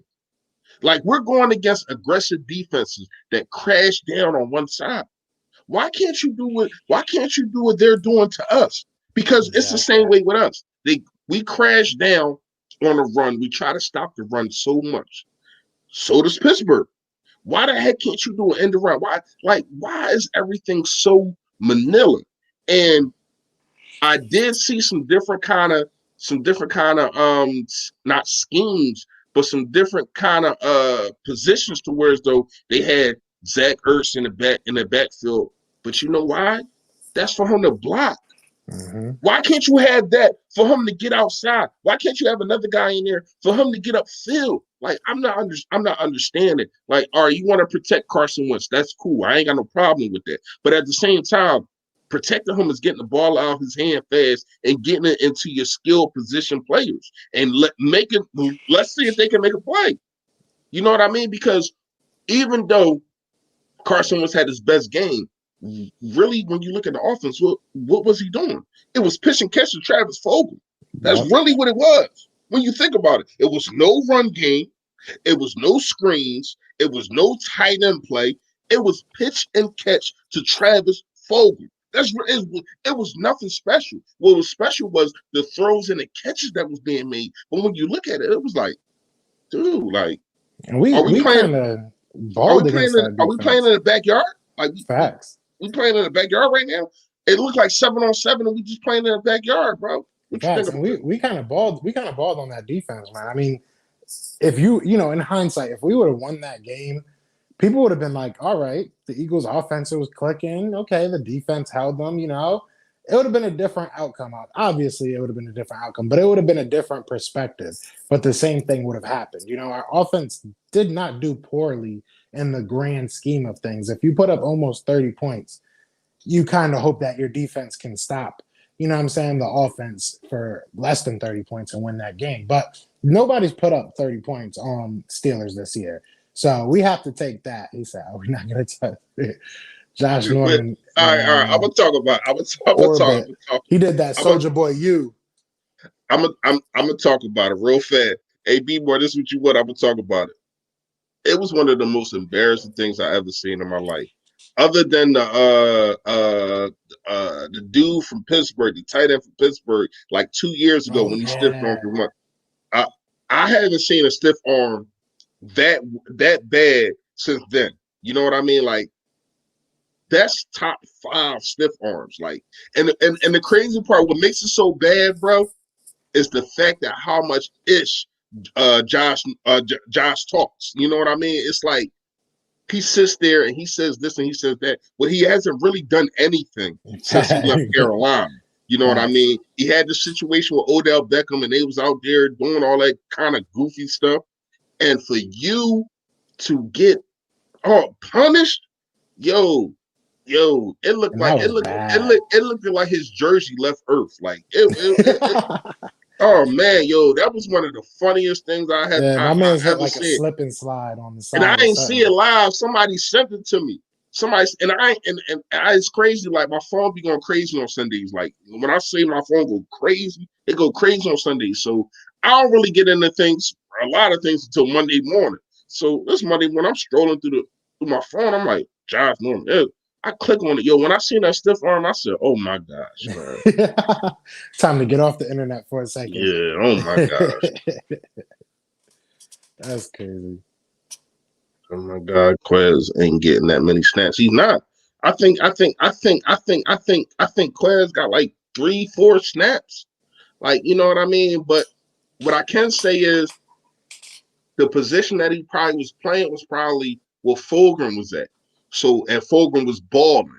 So you cannot and shout out to Doug Peterson. You cannot take Fulgham out of the game. Quez is in that big though. instant. Quez is like he's like 5'11", I want to say, maybe a little bit less, but Yeah, but he probably would have played the X like Fogelman yeah. has been playing. Like when you You look at it, gotta high hope that he power. can move though. He has to be able to move because I know in college he moved around a lot. He did a little bit of the slide, did a little outside. So hopefully that translate. Especially with that speed. But Right. let Fulgham do whatever he wants to do because Fulgham even ran a route out of the backfield on the one that he like basically bounced off of the Yeah, cornerback. He yeah, I ran that seen that. out of the I seen backfield. that. So maybe they have to have a little bit of versatility. You have to hope at least. All right, so since you're not going to be on a pregame with us in the morning, man, I want to know. Like I ask the guys this every morning, every Sunday morning, should I say, or whenever we play. Who on offensive defenses, and everybody in the chat, please go ahead and answer this question too.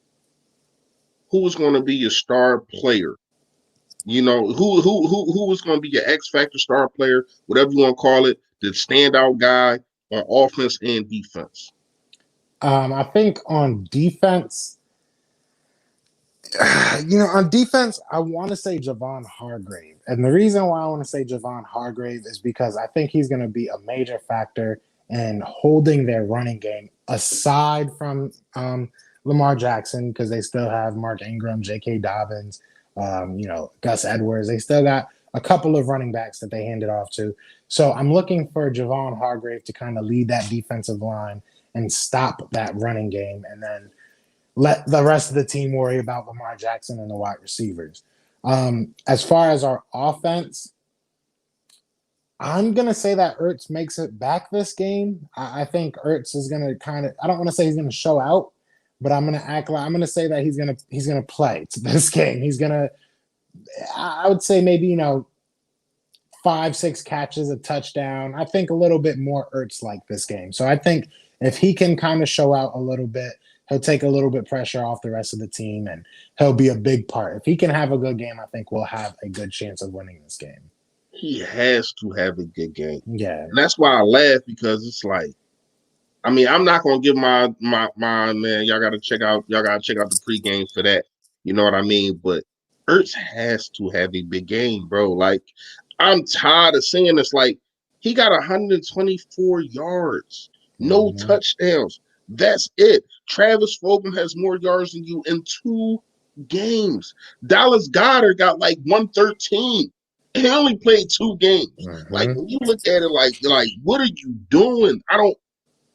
I need him to fight more, man. I need him to be that guy, man. And it's crazy because I ain't gonna lie to you. Carson Wentz is the kind of quarterback, and I'm gonna be fair. Carson Wentz is the kind of quarterback, if I trust you, I throw the ball to you. Exactly. Yeah. And we see that. We've seen that with Alshon. We've seen that with Aguilar. You know what I mean? And you see that with Travis Fulgham. You know what I mean? If he trusts you, he's going to get you the football. But if he doesn't, it's like, all right, dude, you don't look open, so I ain't throwing you the football. And that's a shot on Carson Wentz. You know what I mean? He should do more to try to make sure that he gets everybody involved. But at the same time, when you look at it and your energy is not there, if you're Zach Ertz, I ain't throwing you the damn football neither. Facts. Because how do I know if I throw you the football, you don't fumble? You know what I mean? Or you don't go on your route and cause me an interception like you did last week. So I feel as though Ertz has to do something to get Carson Wentz's confidence back in him. And we know it's there. We seen it for 5 years, 4.5 years. Exactly. We've seen it. It's not like it's not there. Like, we already know. Since Carson Wentz has been here, Zach Ertz has been the most targeted, has the most yards, and has the most completions from Carson Wentz. You know what I mean? So it's not like it's not there. And it befuddles me, man, to where when you look at it, it's like, why? Like I think I know why. Maybe it's a contract situation, but I thought you was better than that, And because his contract's not that bad. Like, let's it's be not, but it's 100% not. honest. He feels as though he one of them top guys, and when I'm one of them top guys, I want to get paid. And I'm gonna tell you like this: that's another shot at Howie Rosman and Jeffrey Lurie. Because once they paid, I felt as though once they paid Jason Peters, man, that it just took everything out of Zach. Yeah, it set a Because precedence. he's sitting there, and what does he do? He goes and tries to get a new contract, and they basically tell him, "We're going to pay you less than the last time we negotiated." And he like, Mm-hmm. "What?" But Jason Peters come in, and you pay him more. I literally, Jason Peters, I want to say it was 2016 or 7. It might have been 18. No, it was 2018. They called Jason Peters in to reduce his contract. You know what they did, bro? They gave him more money. They gave him more money. Like what? I don't know if this man got pictures. I don't know if this man has text messages on the owner or what's going on. But I'm gonna tell you like this: things like this don't happen in other organizations, man. You know what I mean? Maybe in Dallas, but we don't want to be compared to Dallas. You know what I mean? So when you look at it, it's like, damn, Zach, like, when are you going to give me something? If I'm Carson Wentz, that's what I'm saying. When are you going to give me something? Because it's not like we don't want to succeed, because if he succeeds, we do. You know what I mean? But when you look at it, man, time and time, these last 5 games, he has been looking like a shell of himself, man. Facts, big facts, big facts. Yeah, he's got to get it together. And like I said, we've groomed some good tight ends. So if he doesn't get it together, it might be time for him to go Oh, he on. do Yeah, got yeah, one I thought he touchdown. had one. Yeah, Yeah, I thought he had that's my one. fault. Yeah, I But forgot. I shoot, forgot. Got like a 3-yard touchdown. I remember. I got him in fantasy. I need him to pick it up. You know what I'm saying? He's getting Oh me, man, making me antsy. Like, I feel sorry for you. yeah, he's making me antsy, ready to trade his ass. He don't get it I together. feel sorry for you. It's crazy. As soon as you trade him, he gonna ball. Exactly. That's why I'm trying to hold on to him, but it ain't working, man. He's out. No, I'd rather I the love quarterback. these Cowboy See, this is fans. what I'm talking. First of all, he changed his picture. All right, he just changed his picture like 2 minutes ago. Yeah, This is this is the same dude I was just telling you about. That's number I one. just Number realized that. two, do you know the quarterback? See, this is how I know he don't know football. You do play action and rollouts on 3rd and 13 because you have a motor quarterback, idiot. Now go ahead, man. Out of here. Let me get this dude out of We'll here, catch man. you guys in the morning. All right, bro. Stay Philly, stay fresh, man. You already know. Wow, he said that at Josh. Let's get some fines on defense. We got the money. Facts. Let's do some. No, I was about to say let's do some bounty gate, but let's not do that. That's illegal. Don't do that. And that's another thing I need from this defense. And a lot of that is on coaching and me. A lot of that, I mean, a lot of people want to say the players, that's cool, but a lot of that is coaching and me. You have 8 penalties on defense. Now, a couple of them plays we didn't see, so they phantom plays to me. The Malik Jackson personal foul or whatever that was, they never showed that on TV. That's Exactly. that's horrible on Fox, and you know what I mean. But you got Fletcher Cox. First of all, a defensive tackle should never ever line up off sides. The football is literally right there. Why are you off sides? You know what I mean? It's like it's little things like that, and these are 3rd down plays, bro.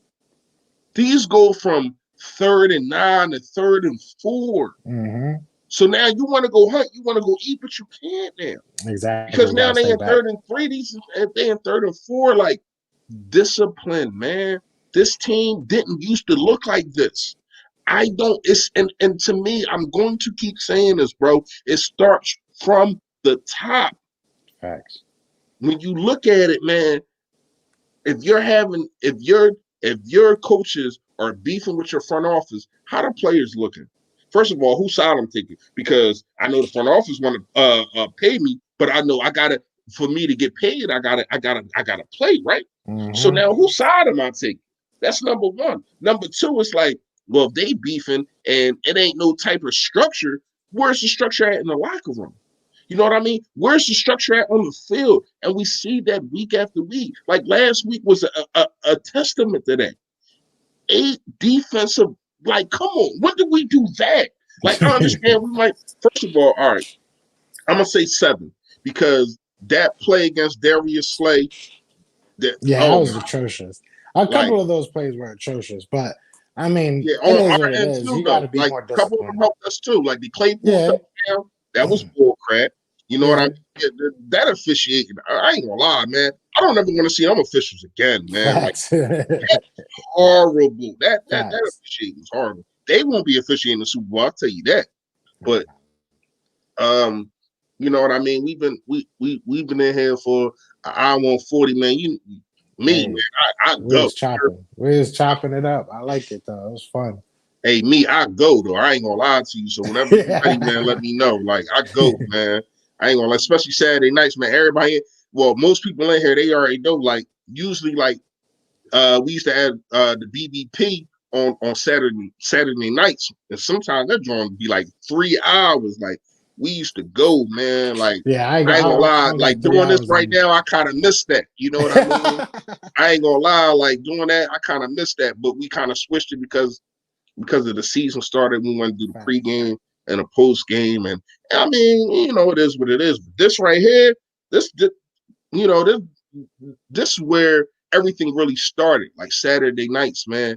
And you know, I wanted to share this with you, man. Let you know, let you see how how people react to this drawing, man. Like Yeah, people man, it was really be up fun. Saturday nights, and they be like people really text me, and you know, they DM me like, man, damn, I missed the BBP Saturday. I do too.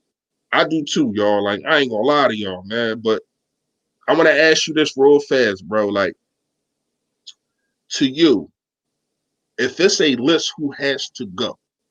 The list is obviously Howie Rosman, Doug Peterson, and Jim Schwartz. Who was at the top? Who was in the middle? And who was at the bottom of that list for you? So, And the chat, real fast chat, y'all comment too. Who go first? Who go second? Who go third? uh, if I had to go first, I would probably say Jim, to be honest. I just feel like his defense is outdated. And I feel like this is a time that we can find a defensive coach that can, I think there's some names out there that will be good for our defense next year. So I think he would be first. Second, I would go Howie because, if all this stuff is true, then, he's just doing too much, So there's not much. I did a whole video about Howie. I can't, there's only so much you can say. But he would be number two for me right now. And then number three would be Doug.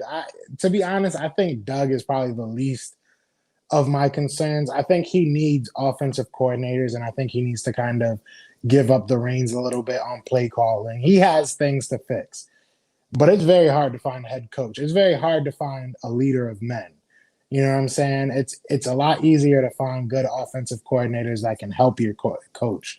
And I think it's easier to find defensive coordinators and GMs. So, yeah, I would have to put Doug third. And like I said, I don't even think he should really be a topic of discussion to leave just yet.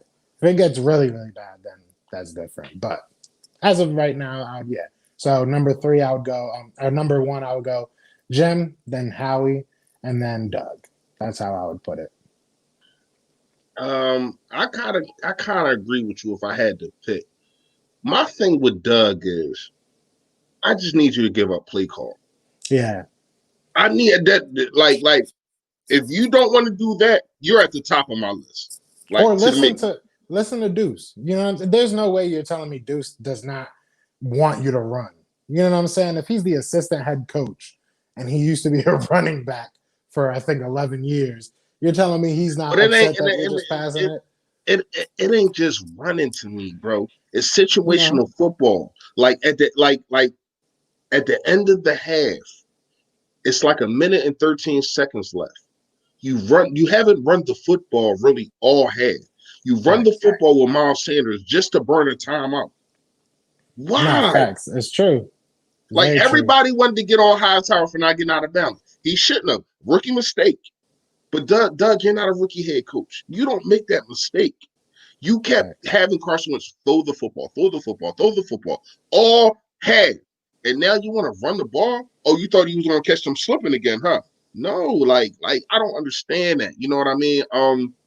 To me, I think that the play calling needs to be given up, and here's why I don't think that that's going to happen.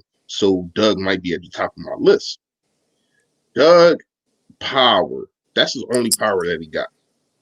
Think about it, bro. And I broke this down a lot. I don't know if you was in the lives and when I've been on different people pages saying this. So I'm gonna say this to you real fast, and everybody that's in here, all 62 of y'all. Y'all might heard this before, but bear with me. This is Doug Peterson's only power that he has. When you think about it, right? What did he say last year? He at the end of the year, after the Seahawks game, Mike Rowe will be back, right? 17 hours later, what happened? Hire your ass, fire your ass. They fired you. You know what I mean? Then when you look at it, everybody that's really here, nobody's here except for Carson Wash, right? That's the only person that's really here from Doug's tree. All these new dudes that they brought in, Deuce was here before him. Jim Schwartz was here before him. You know what I mean? All these Stout. other exactly. All these other dudes that they brought in, none of these are Doug's guys. So Doug's sitting around looking like, damn, like I'm like Carson Washington, the last of the Mohicans. You know what I mean? So what does he do? He has everybody that's below him have to come to his guy and bring the plays to his guy. And then his guy funnels out the plays and brings them to Doug. That's going to be a problem. That's going to be a problem because I feel as though Richie Rich, I can't ever say his name, and I will not try tonight. Richie Rich and the Morning Wigs and all them other dudes, I feel as though they have different plays. And he said in his press conference, Doug Peterson said in his press conference, Richie Rich is really implemented in a 2-minute warnings. What? Yeah, that made no sense. Like what? Like how? This is the guy that you brought over to be a offensive mind, not to be a 2-minute warning guy. If anything, not Carson. I keep saying Carson Wentz. Press Taylor. I'm sorry, y'all. Press Taylor. If anything, Press Taylor should be the 2-minute warning guy. What has he done? You shouldn't even have a 2-minute. I mean, like that makes no sense to me. You have all these chefs, if you want to say, you know what I'm saying, come up with one good recipe and make it work. You know what I'm saying? Like if you didn't want to sign one guy, all the blame is gonna be on you, Doug. So like, because we could barely name all these extra guys that aren't offensive coordinators, but somehow have some type of say in the offense. You know what I'm saying? What that is, who knows? But like I said, I think that's the best analogy you can make right now. If you have all these chefs make one recipe, don't have a recipe for when you only have 5 minutes left, and another recipe for when you're down by 3 and it's raining. Like it just doesn't make sense. It's a football game. You know what I'm saying? We're a team. We have to get back to like he said, we have to get back to that 2017 team aspect where nobody thought they were bigger than the game plan. You know what I'm saying? And shout out to you, Fireman 2531. I made a video about this too. Like, was Frank Wright the mind? Was he the reason? Because when you look at it, you got a dude like Nick Foles saying, this was the guy that pulled me to the side. This is the guy that got the best out of me. He ain't say nothing about Doug Peterson. He said Frank Wright was the guy that got the best out of me. You know how bad that look on Doug? You know what I mean? And even though this year, I mean, they've been playing all right, but when he had last year, when he had whatchamacallit, I can't remember the quarterback that he had. But you seen that he was getting the best out of his players. You know what I mean? He got an older quarterback. I feel as though I don't know why the Colts went and got him. I don't know. But anyway, Rivers. Yeah, I don't know why they went and got him, but whatever. When you look at it, man, this offense has not been the same since 2017. No. Carson Wentz has not been the same since 2017. Yeah, and there's a lot of different, I even think that after 2017, obviously we won the Super Bowl. I think a lot of people got credit where they didn't necessarily deserve it. He wasn't one of them. He obviously is doing great in Indianapolis, but you look at our wide receiver coach, probably should have Aaron Moorhead. He probably should have just stayed at not Aaron Moorhead. whoever our wide receiver coach was, whatever. He probably should just stay at wide receiver coach. He shouldn't have got the That was promotion. Press Taylor. I think Press. Was it? No, it was the wide receivers coach. I forget his last name. year. You talking about last year? Yeah, We switched them Jones like 3 years in a exactly. row. Yeah, like we just switched them I so think that much. was Carson Walsh. I think that was Carson It Walsh. was somebody. They either way, they shouldn't have got the upgrade to that position. It was just too much. He didn't do it before. We just Oh, you talking about Mike Grove? See, Mike Grove. There we go, Mike Grove. Yeah, Mike Grove. Yeah, Mike Grove. He was not ready for that switch, and he did good for our wide receivers, so it made no sense. Shout out to y'all. Shout out to y'all. Yeah, Mike Grove. Yeah, shout out to y'all. Go ahead. Go ahead. Yeah, we got worse in two positions, so that made no sense to me. We need to just have a coaching staff and stick with it for a little while and figure something out, because I think it's getting annoying. I think that was just been right since the Bears were facing Indy. Maybe. He has been doing good though. Reich has been doing really good with Jacoby Brissett. I said that too, but it's ways that you can say things and still big up Frank Reich. I think he really tells the truth. You could have said that Eagles organization, or Frank Reich and that Eagles organization, and Doug, and he said nothing about the Eagles. He said nothing about Doug Peterson. You know what I mean? And maybe, if we faced him this year in the playoffs or something, maybe he'll say something like that. But that's just do. You know what I mean? Because that really got a lot of attention from the media with him saying it. You know what I mean? So maybe he'll I'm just going to shout out Doug. But I really think Frank Reich was the mastermind behind all of it. And we see it. It's not like the proof is not in the pudding.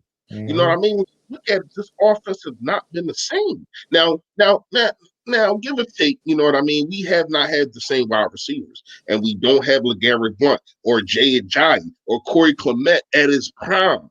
It's crazy that his prime his first year was his prime. Yeah, like what up? Shout out to Corey Clement. I actually had his cousin on my show like two or 3 days ago, and he's doing the national anthem for the Sunday Night Football game, Dallas versus Eagles. He's on singing? November 1st. He's singing it. Yeah. Okay. Yeah, shout out to him. Tell him he need to sing his cousin into playing better. That's right. It was kind of weird talking about the running back situation with him, but he's a cool guy. I ain't gonna lie, man. I'd have told him, listen, man, I think your cousin's a done bun, man. he wouldn't have came on my channel ever again. I would have disrespected him. I'd have just told him, like, my problem is I keep it too real. You know what I mean? He knows it's rough. He's a Philly fan, so he knew what time it was. Yeah, it's rough for us all, man. What's his name? Rico Anderson. You can check. I ain't see that on your page. I gotta check that out. Yeah, shout out to you, man. You be having all type people on your page, man. People I ain't never see before. You know what I mean? Me, man. I'm kind of a enclosed guy. You know what I mean? Like maybe Clement Rat career would be better. Hey, yeah, he out there spitting. He out there singing and spitting and shit. That's crazy. Speaking of Rat career, like. Deshaun Jackson dropped a mixtape that anybody don't know. God. He ain't got time to get healthy, but he got time to drop a couple 16s for y'all. You know what I mean? I ain't even know that man Rat. I ain't even gonna lie to you. What the hell's his rap name? Jackpot? Like, I think it is actually. I think that's the name. Probably that's what I'm saying. Like, I think that's the name on the gram. People worry about the wrong things. To me, and I'm glad that you said that. I was about to say that, but I'm glad you said that. I thought as though after we won a Super Bowl, a lot of that happened too. Dudes making books, your head coach making books, and how about you make some damn plays? You sitting there making books, make some plays, Doug. Like this Super Bowl was the best and the worst thing for this team when you look at it, right? I'm going to keep saying this, man. DJ, wait, what did he say? Hold up. DJ rap song.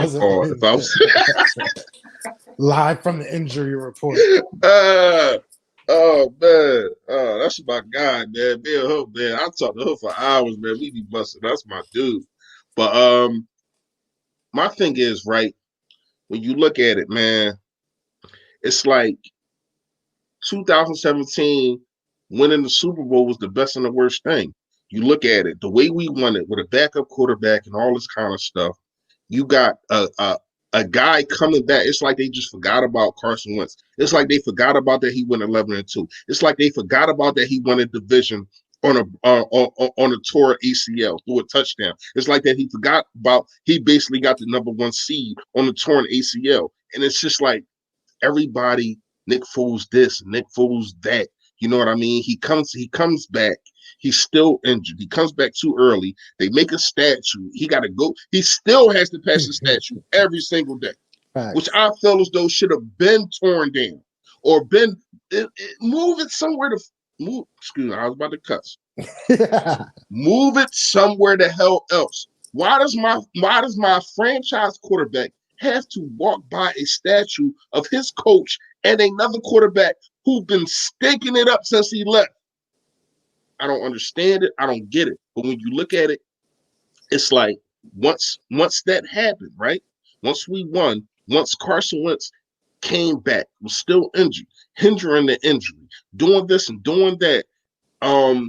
Defense wasn't playing good. He wasn't playing good. Still getting hurt. Still playing about 3-4 games with a fractured back. And it's like he's just not appreciated. And now it's like Carson Wentz is injury prone. Yada, yada, yada. All this old boo crap. You know what I mean? And then he comes out. Let me tell you this, right? Everybody wants to praise Nick Foles for beating the Texans and beating all that in 2018. But then when Carson does it, I don't care who he played. You got to understand who he was throwing to. Mm-hmm. I don't care what's going on. You got to understand who was in a position of protecting him. When Carson Wentz does it, basically ball for 5 straight games. The Miami game was not his loss. He balled in that game. The defense was boo garbage in that game. You know what I mean? And then he wins the division. Nobody gives him credit. What do they say? Oh, this is the NFC Leafs and all that. But the only reason that we got into a playoff spot is because the freaking Vikings lost. Nobody wants to talk about that though. Yeah, Oh, Nick facts. Foles got us to the playoffs. No, the hell he didn't. The Minnesota Vikings choked. And then when my quarterback gets us and takes the division, it's the NFC Leafs. Now it's the NFC Leafs. You know what I mean? Like, Well, it's the my NFC thing with Leafs right now. Carson, I ain't gonna go ahead, bro. my bad. My thing with Carson is it's so hard to evaluate him. Like him on tape, his tape isn't the greatest that it's been his whole career. This is definitely not mechanic wise. He hasn't been at his best lately. There's obviously throws that he wants back, but it's hard to really evaluate him when, like we've been talking about, he doesn't have the same team around him. When you don't have, like you said, that camaraderie of people, around you, it's hard to really be at your best every time. It's a lot of timing, a lot of, little stuff, a little communication stuff that we can't even pick up on that they're lacking because they don't play together. So, it's hard to say that he's one thing or he's another. We haven't given him enough time with the same team to really prove anything, to be honest. I think 2017 really showed what he could be, and we just got to hope that he can continuously be healthy.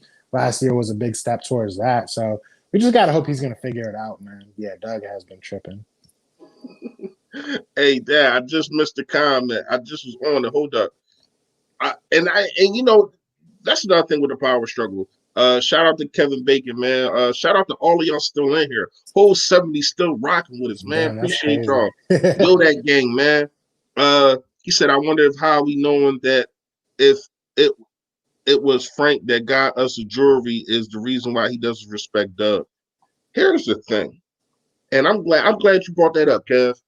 Um, I feel as though Doug feels as though he's the reason that we won the Super Bowl. I feel as though Howie feels as though he's the reason we won the Super Bowl. I feel as though Jeffrey Lurie feels as though he's the reason that we won the Super Bowl. I hope Jim don't think that, because getting For burnt for real. 505 yards, oh my gosh. But maybe he thinks my defense is the reason that got us there. Don't forget about that. It's such a power struggle. I'm going to keep saying this. It's a power struggle at the top. You know what I mean? It's like it's like I think Howie and Doug are, it's like a bad marriage. You know what I mean? And Carson Wentz is the child. Now, when it's a bad marriage, right? Who usually suffers the most through this bad marriage and this divorce? It's usually the Facts. child. You know what I mean? And I feel as though Carson Wentz he's basically looking at this and, oh, well, I did this and I did that, talking about Doug and Howie, and they looking at it like, man, I can do whatever I want. You know what I mean? I'm the reason that we got the first Super Bowl. I'm the reason of this and I'm the reason of that. And Carson Wentz is sitting here like, man, I just want to play football. Just give me some damn weapons. Just keep protection around me. Like, I don't care about none of that. Like, And it was crazy timing. Yeah, it was like crazy timing. it seemed like when you look at them forward, because when you are a team, you got to look at, the 4 or 5 people. I mean, we can go 4 or 5 people, but you got to look at the owner. You got to look at the head coach. You know what I mean? And he's the OC. So you got to look at the defensive coordinator. You know what I mean? Then you got to look at the general manager.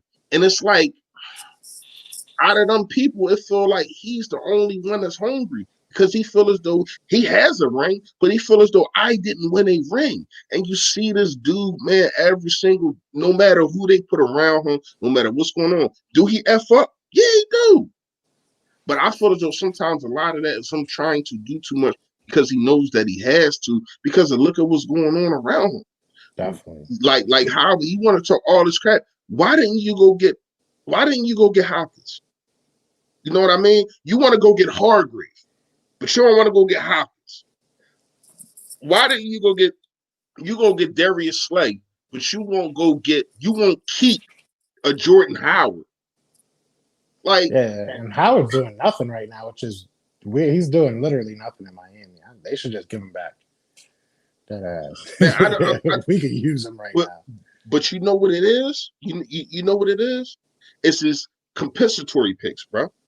That's the reason they got rid of LJ Fort. That's the reason they got rid of Jordan Howard. Oh, we get a compensatory pick. What the hell does that mean? What is that? What has that done for you? Compensatory picks. Man, you out your freaking mind, bro. Go ahead, you bro. You won't trade him away. Yeah, I mean this. Yeah, they just got to figure this out. Somebody's got to take the reins. Somebody's got to be the leader and just figure this out.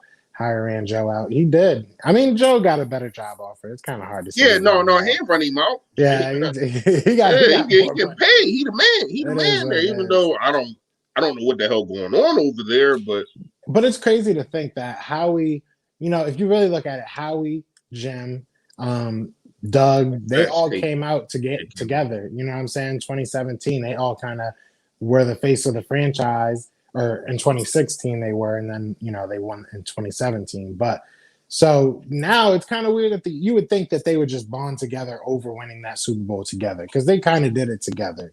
You know what I'm saying? They all had a big part in that. But you know what you would think too, bro? Shout out to J.K. Williams. Listen, you would think they would learn from the McNabb situation. Jeffrey Lurie was the owner there. Why don't you learn from that situation? The time that we finally went to the Super Bowl, who did we have, bro? Yeah, T.O. We had an actual weapon. We had an actual number one receiver. The time that you gave Carson Wentz a little bit of a number one receiver, what did he do? He went 11-2 and got hurt and probably still would have went to the Super Bowl. Mm-hmm. You know what I mean? So when you look at it, you're absolutely right, J.K. Williams. Don't waste his talent. You know what I mean? Put this guy around talent. Now, here's one thing that I can say. I do feel as though we got some talent now. We got some young talent, but I feel as though we got some talent, bro. Like, when you look at the names, I know they just names, but I feel as though out of all these receivers I'm about to name, at least 2 of them got a pan out. When you look at Fogle, and it's crazy that I named him first, but when you look at Fogle, you look at Greg Ward, you look at Rhaegar, you look at Hightower, you look at Watson. You look at Goddard. These dudes, I think these dudes is a good core finally for Carson Wentz. Now they not these guys that's proven that you brought on the team like a Hopkins or like a Robbie Anderson who I wanted Mm-hmm. in the off season, He's but it's tearing it still up. some guys that he can grow with. But I still thought that in the off season you should have brought a veteran guy in, not named Alshon, not named Deshaun Jackson. I said that all off season, bro. I was talking about Robbie Anderson. I was talking about Perriman, and I can't remember who else it was. I never wanted Amari Cooper. He kicked rocks, open toe sandals. Yeah, he's So soft. I ain't never want him. I can't remember who the other guy was, man, but I always wanted a veteran. But now when you look at it, man, it's really looking like Carson Wentz. And I want to ask you this, and I asked the guys this in the chat last week. Is it more of, you know what I mean, Carson Wentz feel as though he got to pick up his game more and he balls more when the young guys is in, or is it that he just had gels better with them, or is it that the older guys hinder him and he like Robinson.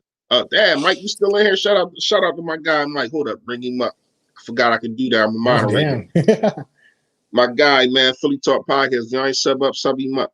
But or do you feel it? Do you feel as though that the old guys hold him back and they're like, man, like Alshon, I won a Super Bowl here, yada yada yada. You wasn't the quarterback and all that kind of bull crap.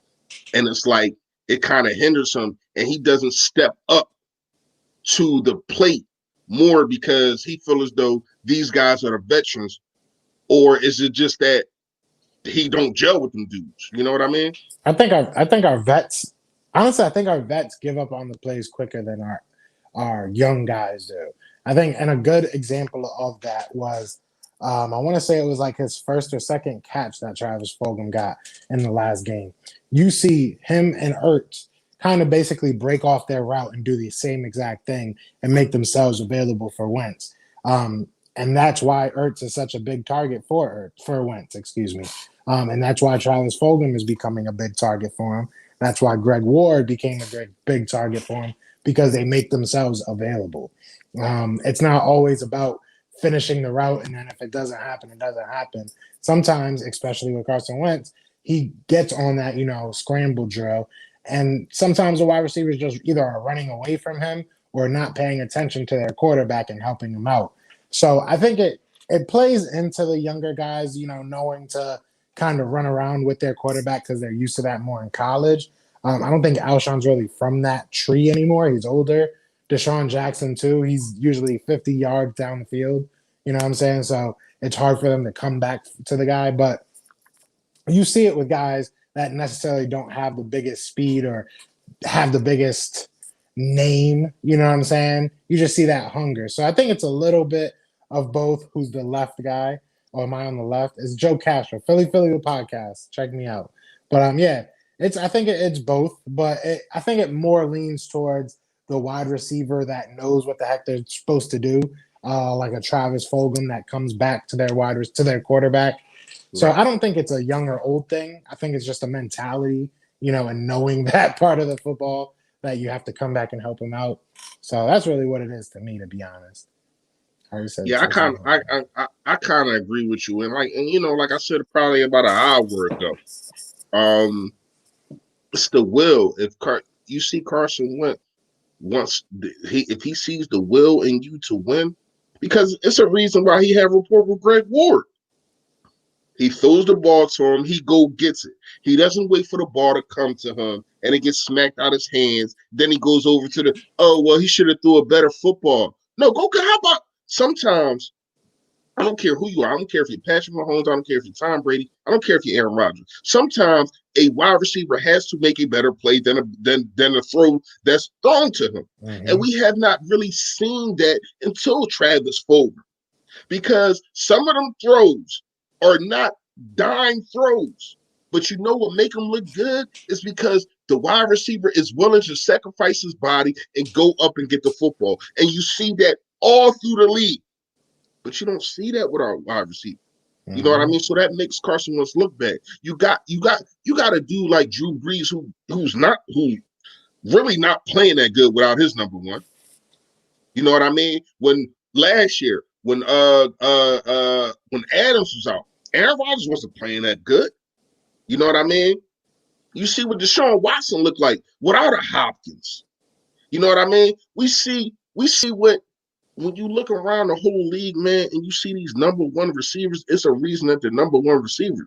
Not just because their quarterback is good, it's because they go and make their quarterback look good sometimes. Exactly. And that's what you need. And you seen that in Fulgham last year. Shout out to Kevin Bacon real fast. I'm gonna read this, John. He said, Howie said the Texans wanted a two from us, but a four from the Cardinals. So what the hell? So the hell what?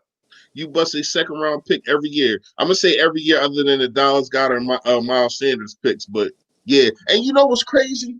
We got McCoy in the second round too, Yeah, I'm and not. Djax. What you call? I don't think that was Andy Reid doing though. Yeah, but Yeah, I'm that just was saying that. Yeah, second, second. that wasn't It's Lori. a second round. You know what's crazy, bro? I don't know if you know this. I don't know if the chat know this. You know, we are the reason that the Baltimore Ravens got Lamar Jackson. Oh yeah, we traded our pick, that 29, number 29. I Yeah, think it was 29. we traded our pick and we got I think we got Dallas Goddard and Miles.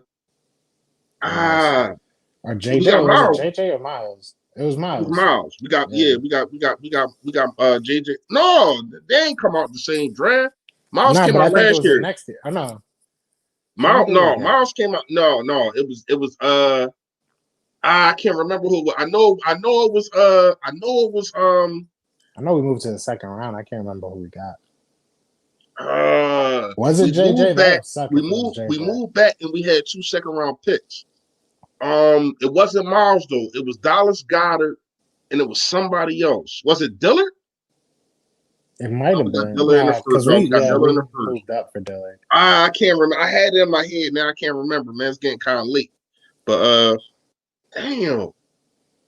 Yeah, it's gonna mess with me Avante now. Maddox. We got Avante Maddox. Okay. Yeah, we got Avante Maddox. That's what it was. Yeah, I mean, I don't know. We got to figure this out, man. Because I'm tired. It's getting hard to, stay positive about this team right now. They just need to figure this out. We Traded traded our our first first pick. pick. Yeah. We traded back and got 2 seconds. We got Avante Maddox and we got Dallas Goddard. And it's crazy. Them two was boys to the end. Yeah, they were roommates. I think they still are, Uh, actually. Travis Fulgham was such a big bright spot. He is basically everything we wanted from Rhaegar. I basically think him, Rhaegar, Goddard, and are going to run the NFL if they play like they are. Yeah, I would Yeah, hope so. I definitely hope so. yeah. I've been saying this for a while. I think Dallas Goddard has a chance to be better than Zach Ertz. You know what I mean? You even hear a dude like Brett Selleck say it. You know what I mean? He said when Zach Ertz came into the league, he was better than me. He said this kid Dallas Goddard has a chance to be better than both of us. And Yeah. I see it, man. Dallas Goddard to me is kind of like he's kind of like a Travis, a Kelsey and a Kittle's mix. What I'm saying is, he's not as fast as Kelsey, but he's big like Kittle's. You know what I mean? And he can block. He can do Mm-hmm. everything that you need your tight end to do. And I think once Zach Ertz leaves, retires, or gets traded, whatever the case may be, you're going to see this dude flourish. And it's crazy because we're going to have to pay him. We're going to have to pay him. Then we're going to have to pay Miles Sanders. Then we're going to have to pay these running backs. Man, I just want to. I'm just happy right now because I feel as though, man, it's really time for out with the old and in with the new, man. Like what you think about that? Do you like? I know I asked you earlier. You know what I mean? But when you look at it, man, I'm gonna keep saying that. Like, I think if we get a power running back, you know what I mean? We can get rid of Alshon. We can probably get rid of DJ. We can get rid of Ertz. Probably Fletcher Cox. It's another name, Roddy McLeod. You know what I mean? Like the list to me for old players goes on and on. And I feel as though you got young players, especially on the offensive side, to get rid of these dudes. Is one dude that I'm really iffy on, but I think his time is, if not this year, probably next year, done. And I don't think that we have a replacement for him. Is Jason Kelsey, man? Yeah. Yeah, I Like, think Kelsey gonna be out, unfortunately. I think this is probably it. I think this is either gonna be after this year, we're either gonna be in one of two modes. We're either gonna be in a rebuild mode, and we're gonna have to start retooling, getting, younger and stuff of that nature, and a lot of good guys are gonna be gone because of money. Or we're gonna be in a new window, meaning that the young guys that we have are starting to hit. We've seen that we got some talent, and we can move forward with what we have and kind of keep some key older guys, maybe like, Fletcher Cox, Ertz, or big contracts like that, figure out ways to keep people like that. But, if we only win like 3 or 4 games this year, there's really no reason to keep all these big contracts. I say go into rebuild, figure it out, start getting younger, build a team around around Wentz, because Wentz still has 5 years, 5 to 6 years. You know what I'm saying, in that body, if we can keep him healthy. So I think, we'll see. It really all depends on how we do this year. But yeah, we do have a lot of young talent, so I think we're built for either way. But yeah, it's really hard to say right now, because if we start winning and we do well for the rest of the season, then you start, restructuring a couple contracts, and you hope that your window's a little bit bigger. But until we start doing that, it's you got to but start looking at who's worth it and not. but once again, bro, I mean, I agree with you if the circumstances wasn't different.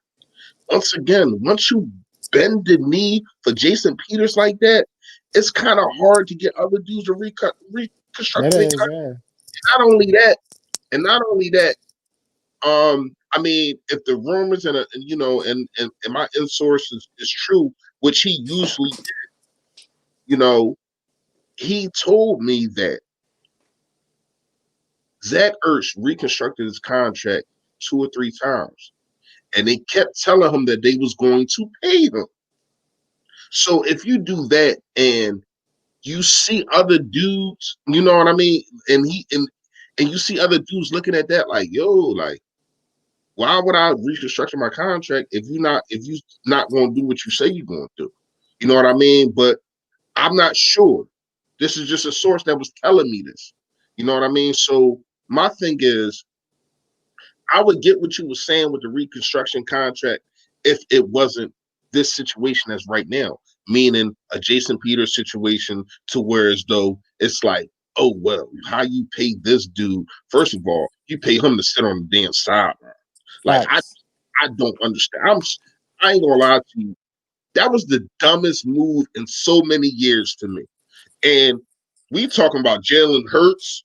We talking about we talking about drafting the linebacker. I can't remember, Marcus Smith, first round. You know what I mean? We talking about taking JJ, I think, Whiteside over DK Metcalf. We talking about so many things. Jason Peters to me is at the top of the list. Why? Like why would you pay that man that money? See, my thing is, all right, JP can go next year. That's fine. JP sucked this year. He can probably go this year. It is what it is. Yeah, he could probably be out. But my thing with Zach Ertz does not deserve more than $13 million. Zach Ertz realistically probably doesn't deserve more than $11 million.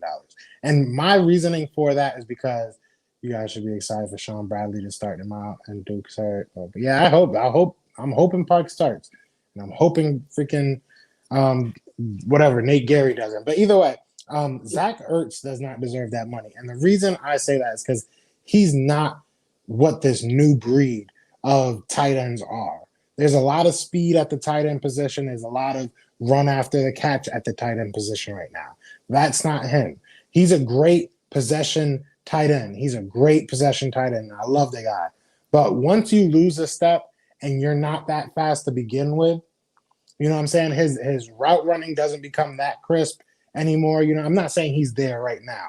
This is Right. probably the highest value that we are going to see that he's going to give us if we were to get rid of him. So my thing is, I'm not paying him more than maybe 10, 11 mil, to be honest. And if he doesn't want that because he thinks he deserves more, then he can go. That's what I mean. That's really, it just But doesn't make sense to me to pay him that much money. but you know what's crazy? Like I, I agree with you. I agree with you because to me, I don't think that you should pay somebody for what they've done. It's about what are you going to do this year and years to come. Like I love Brandon Grant. I wouldn't have gave him that contract that they gave him though. I would have gave him a 1 year. If you love us, sign us 1 year, and then we'll see after that. And I probably would have gave him another 1 year. Now I think that they can opt out after this year. You know what I mean? He has been playing better than I thought. I ain't gonna lie to you. But it's still like these old players and these old contracts. I don't get it. Kevin Bacon, real fast. Shout out to you again. Um, Brandon Brooks scares me, man. Oh, I'm keeping Brandon Brooks. That's a lot. That's a lot of money. And I love Brandon Brooks. I think he's the best right guard in the game, if not the best guard in the game. But if you're going to keep getting injured, man, like I'm scared of the injuries, man. Two See, ACLs in 2 years. yeah, but he's already doing box jumps. Like that, that man is just built differently. There's some people that, and I was having a conversation with somebody But that's but like, but but a box jump don't help me when I got 16 games to play, bro. no, I feel you. But my thing, I was talking to someone and they were saying, the difference between someone that is labeled injury prone, you know what I'm saying, and someone that just gets injured is usually the injury prone people have that tough mentality of coming back. So yes, they come back a lot and they get hurt a lot sometimes. It is what it is. But he's one of those people that it seems like no matter what it is, he's going to come back the next year and be just as good, if not better. So I'm down to pay and take my bet on that. I keep Brooks look at this line without him. Yeah, he's one of those guys that he changes. And then you have him with Lane. You just have the best right side on the planet in the NFL. Like, I can't break that up. He been hurt So too, and he actually been hurt too. And it's crazy, like when Lane Johnson doesn't play, like not trying to be funny or anything, but Brandon Brooks has like anxiety problems when Lane Johnson doesn't play. yeah, And they are. like I said, I ain't trying to be funny. These is facts. You know what I Yeah, no, mean? it's facts. He's Yeah. nervous and all that kind of stuff. And I'm not trying to come at the guy because of it. I'm just saying, like me personally, I feel as though if anybody contract should be restructured, it should be Brandon Brooks because of you taking basically a whole year off. You haven't played. You know what I mean? And I'm not saying you need to prove a deal because we already know who you are, but at the same time, it's like, bro, if we want to keep you, we want to keep you, but we have all these money problems. Are you going to give some of that money back to play for the Philadelphia Eagles? I would love Brandon Brooks back. I'm just scared of the injuries, man. Like to Nah, be, that's fair. and then and here's another thing that people got to understand. He tore his ACL, right? Now he's walking around with it looked like he lost like 70 pounds. Your ACL and your body is used to that weight. He has to put on another 70 pounds again. Your ACL is not going to be used to that weight again. You know what I mean? It's not just as simple as, oh, he healed up. He's doing jump squats, like you said, bro. Like I've been hurt. I know what it's like. I know what it's like being in that room. You know what I mean? It's the difference. You have to gain back everything. It's just not healing up. You got to gain back your conditioning. You got to gain back your same weight. You got I to mean, get this isn't his first major injury. You know what I'm saying? He came back even and better that's last time. the problem. I know I mean, that. but That's he came back. I mean, JP missed probably like 2 or 3 good years from injuries in his prime. If you look at his prime, 70 pounds. But Brandon Brooks still has a good at least like 6, 7 years in him. If we're being honest, he's 30 years old right now. I hope He's so, bro. 30 years old, and I'm I not hope saying so. he'll play every year, but I'll pay for 4 years of those 6 years if that's what we get out of him. If he's, and I doubt that he'll be hurt 2 more years, but I don't know. It's hard for me to really get. I'd rather give up Lane before I gave up Brooke, if I'm being honest. And the reason I say that is because one more suspension for Lane and he's done for the year. That might be worse than. I ain't got Lane. I ain't got Lane getting suspended though, bro. Like I don't see it happening, but I'm more worried about that than I am. come on, man. That was 4 years ago. 5 years mean, ago. one slip up though, man.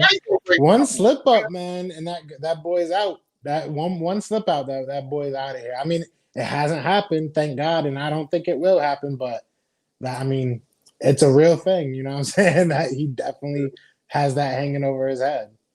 Yeah, you're right, man.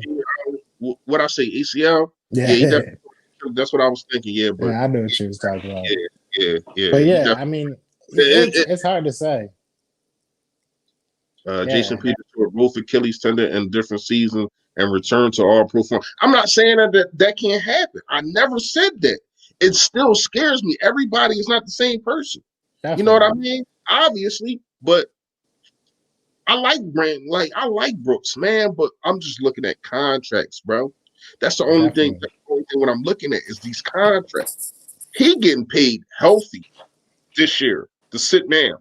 You know what I mean? So when you look at it, it's like we got to free up some money, man. They saying because of this corona situation, like the salary cap gonna go back like 40 million, bro. Yeah, they're talking like 175. So if they saying we 52 over the cap next year already, but now it look like we 90 million over the cap, bro. Yeah, it's gonna be bad next year. We got to make a lot of decisions. That's all I'm saying, bro. And when you look at it, man, I love Brandon Brooks. You know what I mean? Like best right guard in the game. Like without it's no question to me. But when you look at it, man, it's like this money situation, man. We're gonna have to trim some fat, man. We're gonna have to trim some fat, and it's gonna come to the expenses of dudes that we don't that we're not gonna like. And I'm just trying to make sure everybody is, they don't be shocked if these things kind of happen. I'm not saying I want them to happen. That's different. What I'm saying is, if you see a Brandon Brooks get traded, or if you see a Brandon Brooks, he's not going to get cut, obviously. Yeah, but if you see him take a pay cut, I just want everybody to, be alarmed, because these is facts. We need the money. You know what I mean? Our team's going to look totally. I've told a lot of people this. Our team is going to look totally different next year. Depending on how the next couple of weeks, it might start looking totally different this year. So, I mean, it is what it is. But I don't want to be this guy. I was trying not to be this guy, but I am at like 10% on my phone. So I might have to be the guy that cuts this a little bit early. Though. No, that's cool, bro. I might go a little bit longer, man. But it was a lot of fun, man. Hey, man, I appreciate you stopping by. You already know, man. Anytime, man. You got my number now. I don't know what the heck you text me on, but it's my phone. Yeah, I don't know. These things are acting up lately because I got my iPad.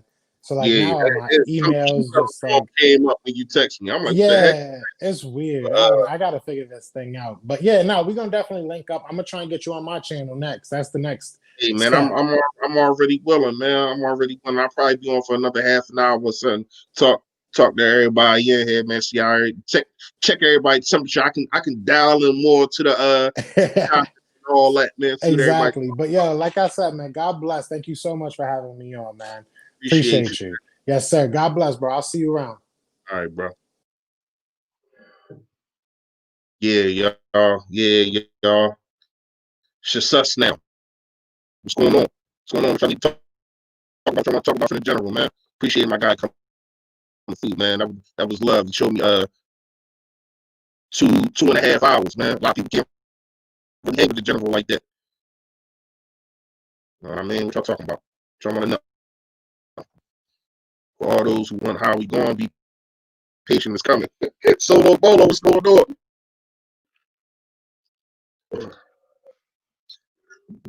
It might come. Solo Bolo might come. We don't know though. I ain't gonna lie to you. Like, I don't know. Like, I feel as though because he won a Super Bowl, Jerry Laurie really got. I really feel as though Jerry Laurie really got this guy. Like, man, this is my guy. He finally brought me that chip. Winning that Super Bowl, man.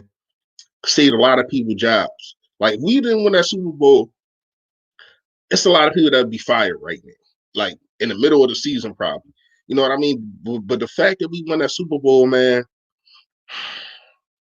I don't know, man. I really don't know.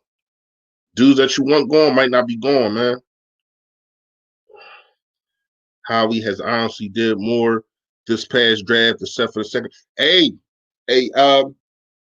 J.K. Williams. I've been saying this. And now I've seen a couple people trying to backtrack, trying to say, "Oh well, because Jim Schwartz wanted Patrick Quinn and he wanted I know he wanted Chung and all these other people." I don't have no problem with the first round pick with Rhaegar. The second round pick, I'm iffy on. I'm so iffy on because I see it on the field. It's people that you could have got with that second round that make an impact on the game from the rip. It's people that is linebackers, it's cornerbacks like Fulton. It's all type of players that you could have got to make an impact on this football field from the rip. And that second pick will disgust me forever. I ain't gonna lie to you. Even if we finally do what I said when we first got him, flip him to another team, I still would be disgusted because of how the year has evolved. And when you look at it, we could have used that second round pick. We could have used and not only that, you didn't give up Hopkins because of the second round pick. You didn't go get CeeDee Lamb because of the second round pick. You know what I mean? Like you was going to do something major with the second round pick, and you picked up a quarterback. That makes no sense to me, man. That makes no sense to me. I ain't gonna lie. Hurts here to stay. I don't know about that. I don't know. Here for what? What is he here for? For 5 plays a game? We're going to beat the Ravens. Yo, that. What's going on, man? Hey, I'm right with you, bro. I'm right. I'm right with you, Marquise. Seriously, I feel as though we can beat them, man. I can't front. We missed out on land. I mean, it's seeming like that, but I think Vic. I think a lot of the reason that we really saying that is because we have not seen Rhaegar. Like, don't forget. Like, if we would have got land, we wouldn't have Rhaegar.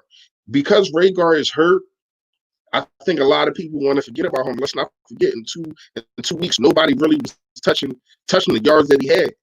Remember the deep pass from Carson Wentz for 50 yards. You know what I mean? Remember him stepping up? I mean, we lost to Washington, but he still was stepping up. So I feel as though because he's not on the field, we kind of forget who Rhaegar is. Rhaegar is a dog. I think Rhaegar is a perfect fit for this offense. You know what I mean? And I don't know if CeeDee Lamb would have been, but I mean, you could say that now. You know, we might have missed because he's balling and Rhaegar is not. But watch when Rhaegar come back, and let's see if we say the same thing. Patrick Quinn could have been a Eagle this season. We still could have gotten Hurts later on. I didn't want Hurts at all. Like I don't understand why you didn't. Did you forget about last year? I ain't talking about you, Antoine, but I'm just saying, like as an organization, did you forget about last year? You picked up the quarterback with your 5th round pick, and then you cut him before the season even started. Thorazine or whatever the heck his name is sound like a over the counter drug. Like I don't understand that. Like, and then you double back and you get another quarterback in the second round. Come on, man. That don't make no sense to me, man. I feel as we pressure Lamar, we can have a good shot at beating the Ravens. I do too. And it got to be good pressure though. You have to make sure you attack them from the outside and close in pocket. You bring him in, make him have to step up to them big guys, to the Fletcher Coxes, to the Malik Jacksons, to the Hargraves. You have to make sure that you come outside and make him step in. Don't come upfield and let him go. You have to come in and collapse. I agree with you though. Damn, I lost my spot. Hold up, y'all. All right. He was drafted. If Hurts, I'm good with Rhaegar. I think he was the best option. Me too, bro. Me too. Back solo bolo. He going to get his shot. Yeah. It sounds like y'all praying for Carson Wentz to get hurt. I don't know what to say about that. Like I don't I don't understand it. It sounds like y'all. I don't. If y'all Eagles fans, I don't know why you would want this dude on the field. Why would you want your franchise quarterback to not be on the field? You know what I mean? I'm the only one he noticed Gary falling down at the same time. No, I'm saying that Fresh going to be on Hurts train in the field. No, I'm not. I mean, if he's my I don't want to think about this, but if my quarterback gets hurt, inshallah he doesn't. But if my quarterback gets hurt, all right, I'm rocking with who's on my team. But it still was a dumb pick. I don't understand why y'all understand where I'm coming from. I'm not saying it's no dispersions on the kid. It's about the pick. I think the kid has major talent. I think the kid can do something in the NFL. But the pick was stupid. That's all I'm saying. I'm patiently waiting. You patiently waiting for Carson to get hurt. Come on, man. You sound like a Dallas fan, dog. You sound like a Dallas fan. That don't make no sense. And it's late. Thorson went to the Cowboys after that. He vanished. He shouldn't have went anywhere. I think we can beat them exactly. I do too. Hey, Rock the Artist, man. If y'all know who Rock the Artist, make sure y'all go sub him up. Man, that's my guy right there, man. Always shout me out every single video, man. And that's my guy, man. Make sure y'all go sub Rock the Artist. When CD was drafted, there still, yeah. I mean, I'm telling y'all just forgetting about Radar right now because you're seeing Higgins, you're seeing a Brandon Ayuk, you're seeing a Claypool, you're seeing these other wide receivers playing, and you're like, oh well, we picked Radar, but he's just hurt. Man, I'm trying to tell you, when he come back, man, we're gonna be a problem. We're gonna be a problem. When Dallas Goedert, come on, man, watch. We don't have anything to lose. We better come play. I mean, you got something to lose. You still got the division to lose, right? The division is ours, man. I mean, they ain't really saying too much, but I don't give a damn. I need Carson wants to get into the playoffs, play as many playoffs games as he can. Because when this team get tooled back up, it's Super Bowl time, baby. You already know. I mean, it's winnable. It's a winnable game, but I think it'll end up like Pittsburgh game. I mean, that's your opinion. But that Pittsburgh game could have went either way. It's a couple things. It's a couple things that went wrong. It's a couple bad plays. It's a couple bad calls. You know what I mean? And who knows what happened? Who knows if Pittsburgh doesn't score in that first quarter? You know what I mean? With that bull crap pass interference call on Darius Slay, that phantom pass interference call. Who knows if Crevion LeBlanc tackles Ebron at the line of scrimmage instead of letting him get the first down and we get the ball back with 3 minutes left, only down 2. Come on, man. You got to think about things like that. Stuff happens, man. We lost, but it is what it is. Once is my QB, exactly. Carson is my QB until he retires, exactly. We need a tune-up. We need a lot of things. Nobody should be calling for Hurts unless he's playing on defense. Hey, JK, you absolutely right. Get that man another number. Have him play cornerback for us. What happened to Sudfeld? Sudfeld is still on the team. He's just not being active because they're only activating 2 quarterbacks, and Hurts is that guy that they activating because they want him in on different kind of plays. I feel as though it's the front office telling him it's a second-round pick. People grind us up about a second-round pick, so you got to make sure that you get this guy out there. Because remember, against Washington, he was not activated. But now he is, and it is what it is, man. They might be Cowboys fans. Hey, man, I don't know. I never pray for my quarterback, anybody on my team to get hurt. Even if they playing, but I don't even want Nathan Gerry to get hurt. And he's barbecue chicken. I don't want him on the field, but I don't want him to get hurt, man. They should trade Hurts to Colts and a handful of picks. Hey, man, we gotta see. Hurts would be the only bust if he started. It'd be easier if he could finish the biggest game of his life. Wow, that's a shot. Hey, Vic, that was a shot. That was crazy. The fresh What is your insurance policy? Hedge your bet. What are you talking about? What you talking about, Silver Bullet? What bet? What bet you talking about? Holla at me. Only shot we got to beat the Ravens if we get up on them early because they can't play from behind. Hey, man, I said that in my do's and don'ts. You're absolutely right, Bubba. I said that in my do's and don'ts. You got to get up early on these guys. You know what I mean? You got to put the pressure on them. You got to make sure that Lamar Jackson throws the football, not just runs it. He got to throw the football. You know what I mean? So you're absolutely right. You're absolutely right, bro. First 5 years, and are you satisfied with once?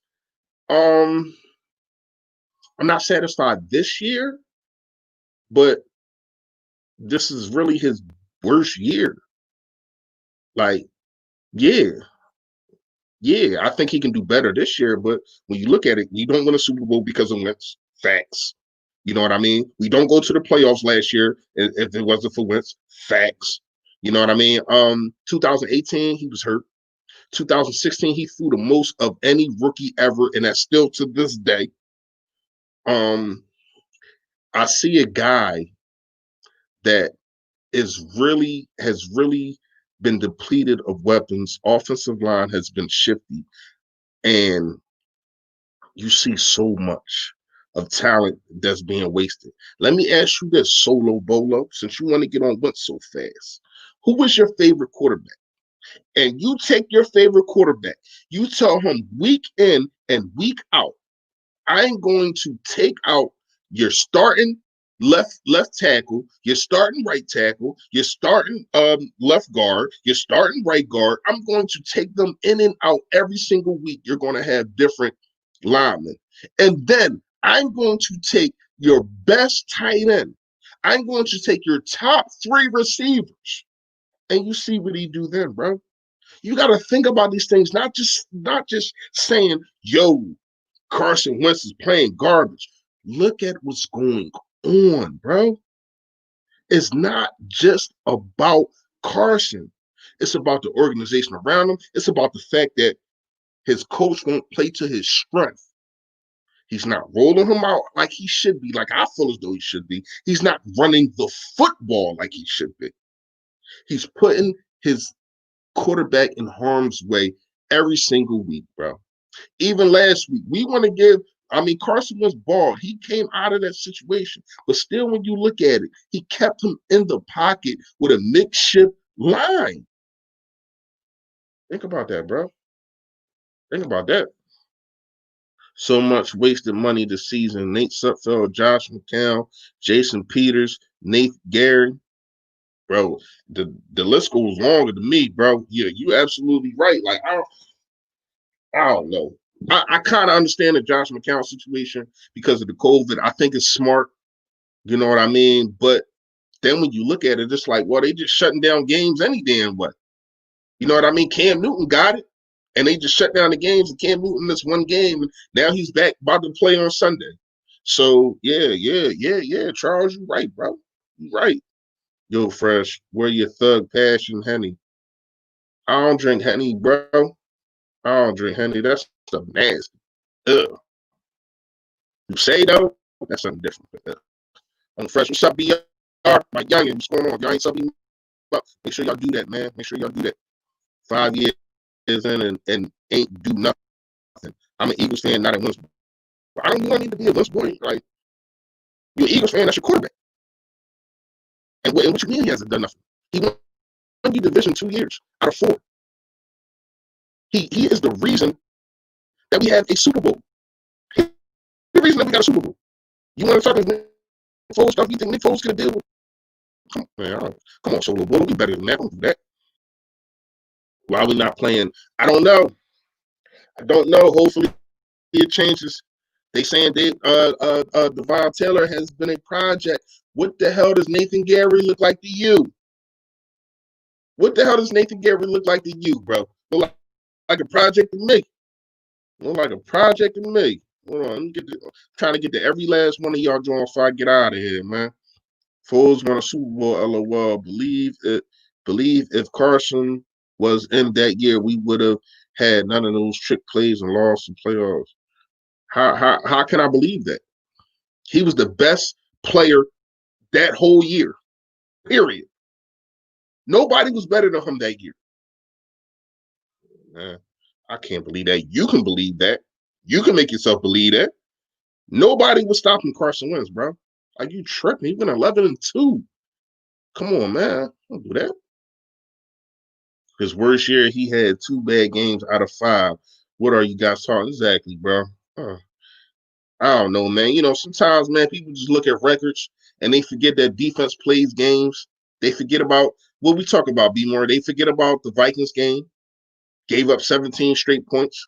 They forget about the Titans game, gave up 17 straight points. They forget about these kind of things. Everything is Carson Wentz's fault. Pressure and strip Lamar if possible because he's prone to fumble. I hope so.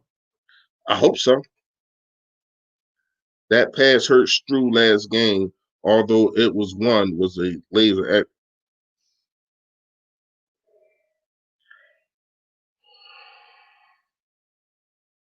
Fireman, are you are you trying to just say stuff that and you don't know football, so you're just trying to say things? Listen to what you just said. How about that? How about that pass? How about that pass on the 49ers to Fulgham? You think Jalen Hurts could make that throw? How about that throw to Fulgham in the middle of the field against the Pittsburgh Steelers? How about that pass to Greg Ward, the touchdown? You think Jalen Hurts can make that throw? How about that throw to J.J. Arthur-Whiteside at the end of the half? You think Jalen Hurts can make that throw? Come on, man. Stop it. I can go throw. Don't tell me about throws, bro. Don't tell me about throw. You want to talk about throws? How about that throw against I want to say Washington, the Miles Sanders at the end of the backfield, bro? It's probably 2 quarterbacks, probably 1 or 2 quarterbacks in the league that can make that throw. A laser past 2 defense. Bro, you better. This is what I want you to do after you get off this show. Go on YouTube, go look at Carson Wentz highlights, and you tell me Jalen Hurts can go football like that. If any players want free money, sign the Eagles. We trolling. I don't think the Eagles will trade Hurts is good young talent. Carson goes down. We ain't good enough quarterback. I don't know. Do we have a good enough quarterback? We don't know. We've seen him throw 1 pass in the NFL. Come on, man. We don't know.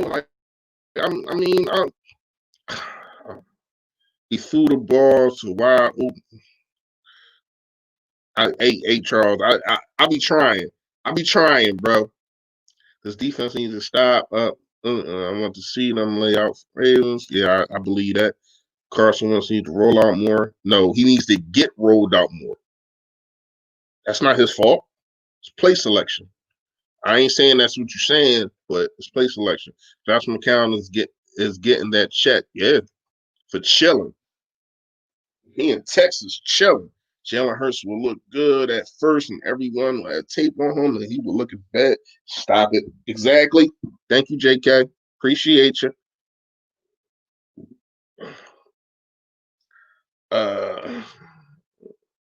Y'all two going at it. I'll let you deal with that, BMORE, man. It wasn't the best throw of the game. I don't know what you have been like exactly.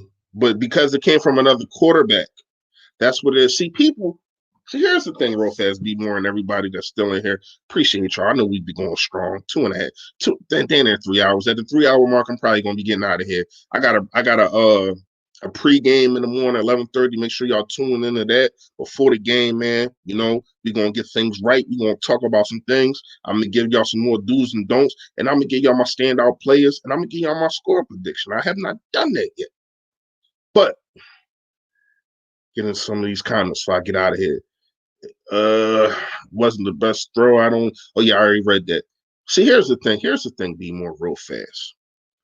A lot of people want Carson Wentz to fail. They want to be right. They want to say Carson Wentz is the guy that I said he is, not the guy that you think he is. You know what I mean? When they look at every single overthrow or a ball to the dirt, or he should have got out of the pocket, he shouldn't have gave up this sack, he should have threw the football away. You got to look at the whole scenario. You got to look at everything that's going on.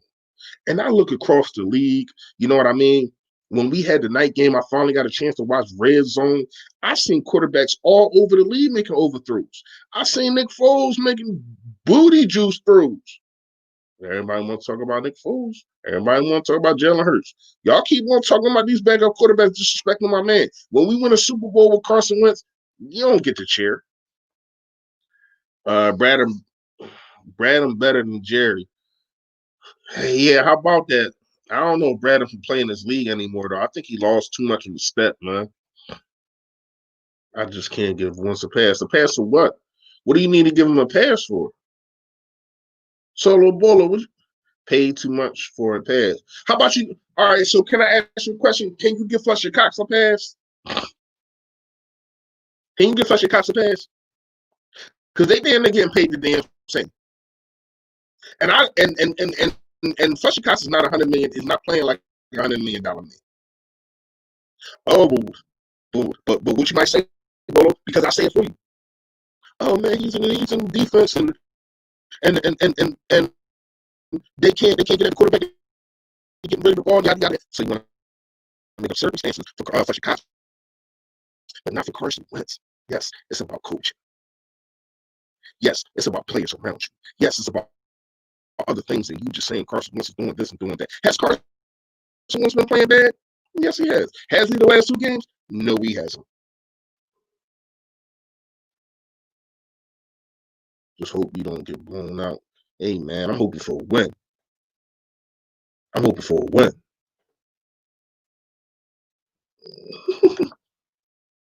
Yes, fresh what? What you saying yes, fresh to? I don't know. So many comments, man. I'll be forgetting what I'll be saying. Cut what out? What did I say? He threw one pass and it was complete. I didn't say anything like fireman. LOL. You need to chill the f out. Are you talking to me? I don't. Are you talking to me? Because I never chill. This is my channel. Never chill. Fireman want to see Hurts play badly. Yeah, I don't know why. I don't know why. Fresh. How about 5 years and can't get it done? Get what done? Get what done? How about the last 4 years, the last 3 years, can't nobody stay the freak healthy? You think about that? Come on, man. Anything you throw at me, I throw it right back, man. Back of the end zone online, exactly. Laser ain't won us nothing. But y'all talking about one throw. See, here's the thing with me. Y'all try to change the narrative when y'all wanted it to be changed. You talking about laser ain't won us nothing, but you're talking about one throw in the National Football League. And this guy is supposed to take the him from Carson Wentz. See, this is the thing that I get a headache about. This is the thing that I start stabbing about. Everybody just think I'm just this guy that's up here snapping. But y'all make me do this. Why do I have to? Why I don't understand what y'all don't understand. Why do I have to keep talking to y'all about Carson Wentz? Like Carson Wentz is just like he's just a bad quarterback. Exactly. Stay away from the religion. Just as bad as who, JK? I don't even know what he's talking about, bro. I'm gonna skip to the end of the drawings, man. Can some break down what it is you all see it hurts that should have him another third string? I don't know neither, bro. I don't understand what they see in this kid. Let's not forget what happened in that he did get benched. You know what I mean? Carson Wentz never been benched before in the National Football League. He got benched in college because he couldn't hold up to the pressure. But this is the guy that y'all want behind center. You know what I mean? Only got like 12 snaps and fumbled 2 of them already. I don't know what to say. I don't know what to say. Yo, that what's up, man? Steve Joyce, you coming in late, man. You coming in, I'm about to get up out of here, man. Be out of here in the next 6 minutes, man. Appreciate everybody stopping by. You already know. Carson Wentz isn't a pocket passer. He can do it, but Doug is trying to. Isn't. Hey, JK, listen. For real, I don't know if we got the same Spotify. I don't know if we got the same iTunes, but you listen to the same music I am. It's the same music I'm listening to. I've been saying this for a while. Like last year, do y'all know that Carson Wentz was number 2 throwing on a run? Number 1 in the red zone. And most of them plays came on the run. I don't understand if you know your quarterback. Because what did, and this is another thing why when I was talking to, shout out to Philly podcast. This is another thing that when I was talking about Nick Foles and Frank Reich, right? I was talking about him. And I said that Frank Reich got the best out of him. And that makes me believe that because why is Doug not trying to get the best out of Carson Wentz? They switched the whole playbook for in 2017. They switched the whole playbook for Nick Foles, the RPOs and these plays, and that play, and all that. Why can't you do that for Carson Wentz? Why can't you play to his strength? Why can't you just sit there and say, you know what? He's not a pocket passer, not yet. Because we got to understand, it's only his 5th year. People are acting like he's like 33 or something. Like he's been in the league 10 years. You want to know dudes like Ben Roethlisberger, his numbers 10 years? He had 14 touchdowns to 22 interceptions.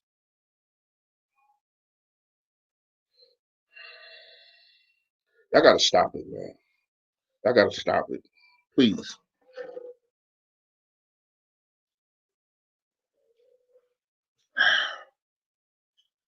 Hold on, y'all. Thank you for the super Yoda Philly Pop. What's up, Fresh? Don't sweat these Carson Bash, bro. That's their what? I don't even know what that word is. I got Travis Fulton catching some pass for 106 yards.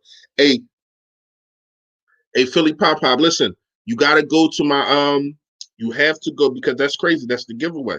You gotta go to my last video, comment that. I give back to y'all, man. Appreciate the super Yoda, man.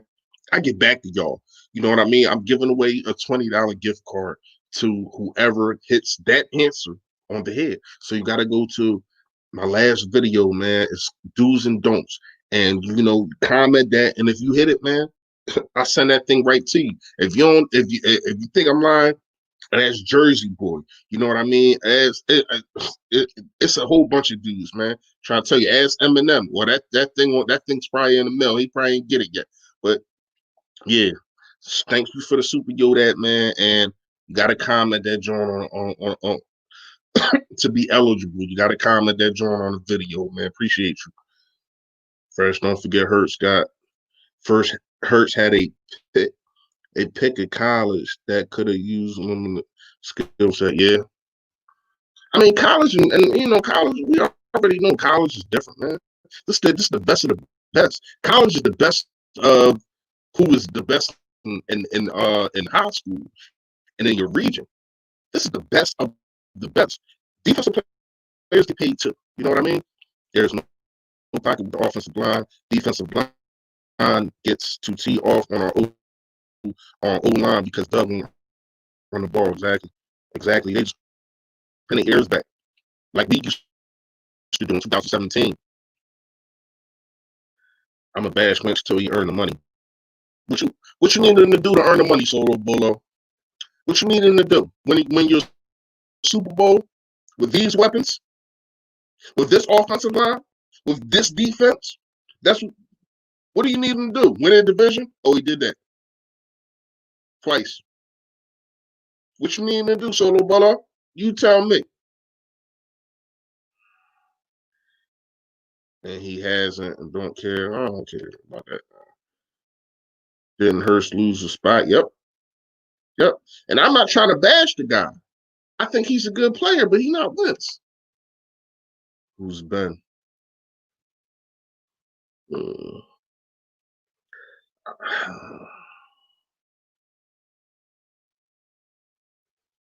At hold up. At this point, you can't compare once they're done.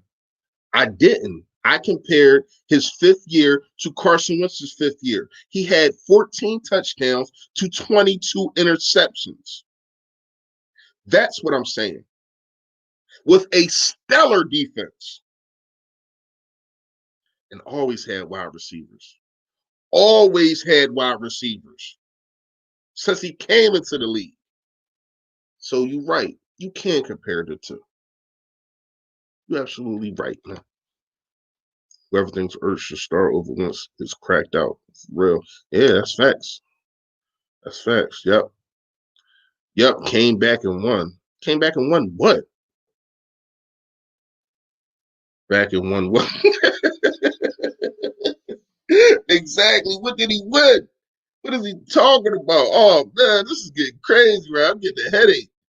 Hey man, listen, man. It's that time we hit the 3-hour mark.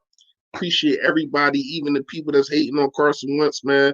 Seriously, but thank everybody for tuning in, man. Seriously, man. I really appreciate it. You know what I mean? Make sure y'all stop by 11:30 on the Dizot. It's going to be me, Gate City, Philly Talk Podcast, aka Philly Mike, and a special guest, aka LB. You know what I mean? So make sure, man, y'all stop by, man. We still got some things to talk about. I still see the Carson Wentz hate. And I'm not gonna stop defending my quarterback until I'm proven wrong. That's just facts, man. But I can't do it no more, man. It's 3 hours, man. Gotta get some sleep. I'll holler at y'all in the morning, inshallah. Until then, yo that.